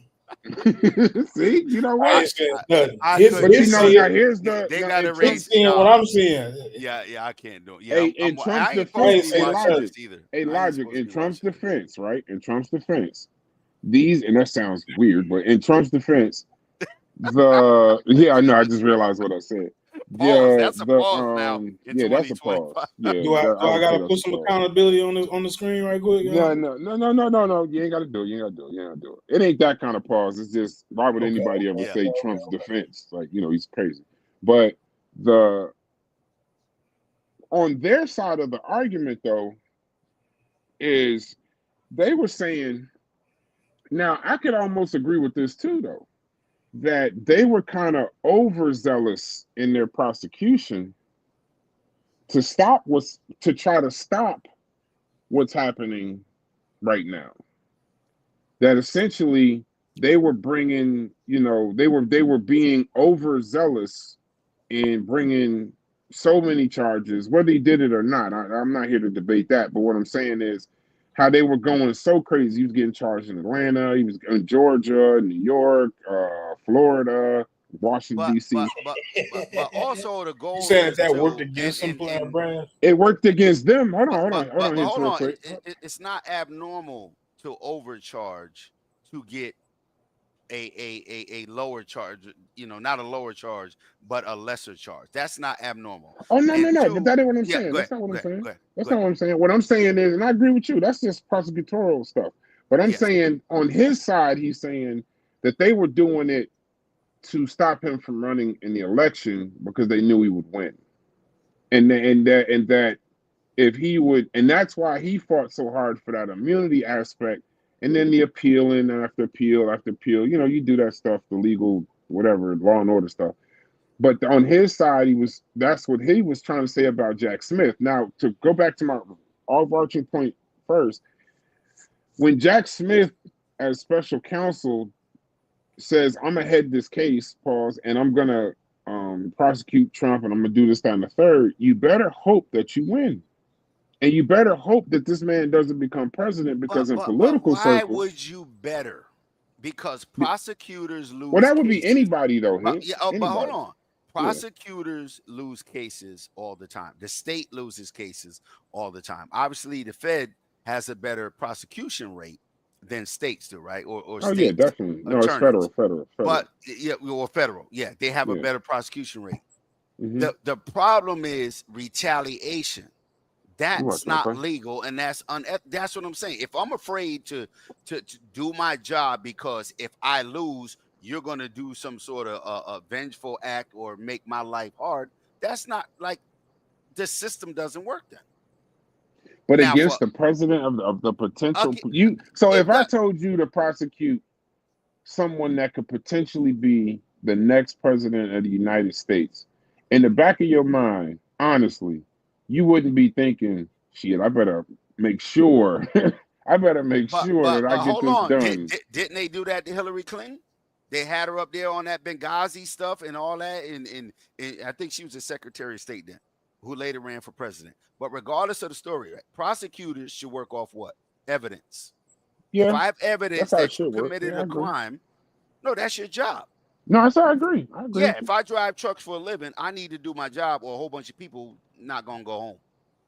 You know, if I'm out there just not doing my job with 80,000 pounds. So if my job is to prosecute evidence or prosecute someone based on evidence, no matter who it is, and that's not his decision. How would you feel as Jack Smith today? How would you feel? How would you feel right now? Because he already said him and his team are resigning the day before the inauguration so that they can't be fired. If that's normal process for administration changes, then okay. But it's I'm saying, how would you feel? Not the process. That I couldn't prosecute him, or because of no. I'm saying today, right now, if you were Jack Smith and Donald Trump is now the president-elect of the United States, I'm gonna continue to do my job. I have to do my job. What is your point of you being put in a position to do a job and you can't? Now, if it's normal procedure that, okay, once the admin changes, all prosecutions have to pause and then recalibrate. No, it's not yet. Yeah, it's not yet. You kind of talk about the president hold on. Like he got it or some shit. No. Yeah, exactly. What I'm saying is, if these officials, like, why would you accept that job knowing you're going to have to do it one day? No matter who. That's like saying, if you prosecute John Gotti, he might come after your nieces and nephews. Well, I'm going to quit my job. I went to law school. I don't want to hear about it. Yeah. Like no. My wife is doing what you was doing, telling me Tyson's taking some bad punches. I don't want to hear about it. I don't know about that. No, I'm just saying we should expect people to do their job at any level. I think we would hope. Expect. Well, yeah. Okay, expect. Yeah, similar, like for example. Hold on. If you expect me to do my job, right? If I don't do my job, and something happens, I'm held accountable. Accountable, and most people don't know it. I'll say it again. If you have a commercial driver's license, it's federally regulated. Although my license says New York State, the federal government regulated. I don't care if New York State makes marijuana legal. I can't do it because it's federally illegal. My safety record, my company is all public information. Yeah. So you can't even get a get a DUI. My DUI is 0.01, not 0.08. My speeding, you could go 20 miles over the speed limit or whatever. I can't. A friend of mine who works for a friend of mine who works for, what's y'all bus company out there? You mean not the Port Authority? Oh, Metro. No, not Port Authority. Is it MTA? Right? Ain't it Metro? What's the bus company in New York? Is it the MTA? MTA. Yes, MTA. Oh, you talking about the city? Yeah. Yeah, the city. And he was saying, I keep forgetting you out. What's the name? He told me that he can't even wear his uniform. Like when he leaves work. Oh yeah, you can't. He can't even wear his uniform like, to go in a like place where they outside, have like serve alcohol. if they serve alcohol, he'll lose his job for that. Yeah, he told me that. I was like, "Are you serious?" He said, Man, "Hell listen, yeah." He that's the said them part. regulations are tough, and he said, and Yeah. they watch him. They take pictures and they watch him. He said he's had friends. They've seen him at they've seen him leaving at sporting events and stuff like that because they told him he couldn't go to sporting events. And he was like, "What are you talking about?" Not with In that his shit on. uniform. Yeah. And see, Not with his uniform he on. worked for the city, so they definitely got that. I work for a private company, and they expect you. Like, I work for Walmart. I drive for Walmart. They expect you not when you're off duty. A lot of times we sleep in our truck because we don't make it home or back to the facility. We park at a Walmart. If I want to go to dinner at Applebee's, I don't have no regular clothes in my truck. I got my uniforms. You better not be up there sitting at that bar ordering no alcohol or they don't want you to do none of that. It's just a bad look on the company. So I can't imagine if you work for the city or the state. Oh, so yeah. Because we are considered professionals. Like, there's an accident. Technically, okay. Well, no, you said you, right? You said you is Walmart. Yes. There's a word for what y'all are, because I remember during COVID, y'all fell. Y'all you talking about essential? You talking about essential? Y'all fell under essential, right? Yeah, hell yeah, I was essential. I went to the city. It looked like Walking Dead down there. There was nobody out. Yeah. But we are, if you have a CDL or Class B, that's bus drivers, or things like that, you are considered a professional. So you're held to a higher standard. So if there's an accident with me and my truck, they automatically gonna look at me. It ain't no, hold on, let's look at it. Let's see what happened. Nope, they're gonna come right to my truck. Let me see insurance, let me see your license, your health card, blah, blah, blah. They're gonna check your logs because you're the professional. So that, to me, answers that question. If I was him, I would be expected to do my job. If you are a prosecutor, prosecute.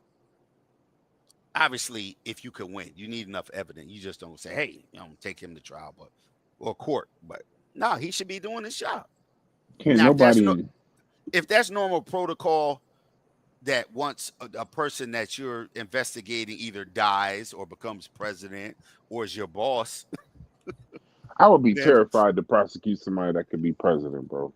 I would be terrified. I know I shouldn't be, and that's probably not like the didn't they get your boy about here in the 70s, Nixon and all? It's yeah, but I mean, his was like open and shut. That was the Watergate was an open and shut case. I mean, I'd love to. We could do a show on that, but I mean, that's audio, video. Trump's was supposed to be. I mean, they had the documents at his house and all of that. I'm just saying. Well, let me change what I say. I would be afraid to prosecute somebody like him. I'm not saying that I know that would flex a vendetta. No, I'm not saying he would bring that vendetta. But you gotta do your job. You do. That's what these people are like. If that's the bulwark against communism and society collapsing is people do their job, then you shouldn't have took the job. Yeah. You shouldn't have took it. That's what corruption is. That term corruption means just that. People who are put in a position and they abuse it or they don't do their job. To me, it's the same. If I abuse my position as me not doing my job, that's the same thing in civil service. I can truly appreciate how Logic has been watching this fight for the past. He's been watching boxing for the past 2 hours while we've been talking. Yo, we just literally. Oh, you want to end the stream or what? Like, we just I mean, like we're just and bore the hell out of people. Yeah. Now, if anybody is still watching us, I support anything that you want to do. I appreciate that. If you watching us, rather than watching Tyson, I appreciate it. But hey, I'm out. I'll hit y'all up in the Discord tomorrow. Yes, sir. I think I'm gonna go. Hey, babe, let's go get some Cuban food tomorrow. You want to get some Cuban food? Y'all have a good night, man. Y'all have some Cuban food. Dry Media. Hey, Dry Media. It's DQ, baby. Dry Media. Check. Try Media in the motivations, we gotta wait. What? Took a little minute, was patient, but now we take it. Anytime we want this game, my situation is entertainment intertwined with information. Alchemist soul, how we move the tassel and roll. It's amazing how we can turn something brass to gold. And we steady making hits. Architect with the prop in the scripts. It's logical that the product will flip. My boy Chef did the lineup. I'm fresh in the bitch. Carnivorous podcast, the newest show on the list. DQ on the boat, so I'm rocking the ship. So all the music gon' be dope and the artist legit. Hold my beard, concrete cord, then stepped in the door. See, that's my man and he reppin' for show. And true saviors a player with flavor. Lexicon Taylor, lines on point like a laser. We need that paper, we building the vault. Cause you niggas don't listen, y'all be waiting to talk. Lack accountability and try to make it our fault. But opposing us is trying to arm wrestle the hawk. You coming up short on your re-up, nigga we up. Really wouldn't want to be up. I kick my feet up. My beef is ragu and my truck is all speakers. Bills is all blue and my blunt is all reefer. With possible deniability, that boy eater. High quality whack juice by the liter. They like to call us ops, we got Oppenheimer features. That's the bomb out on the island just to teach you.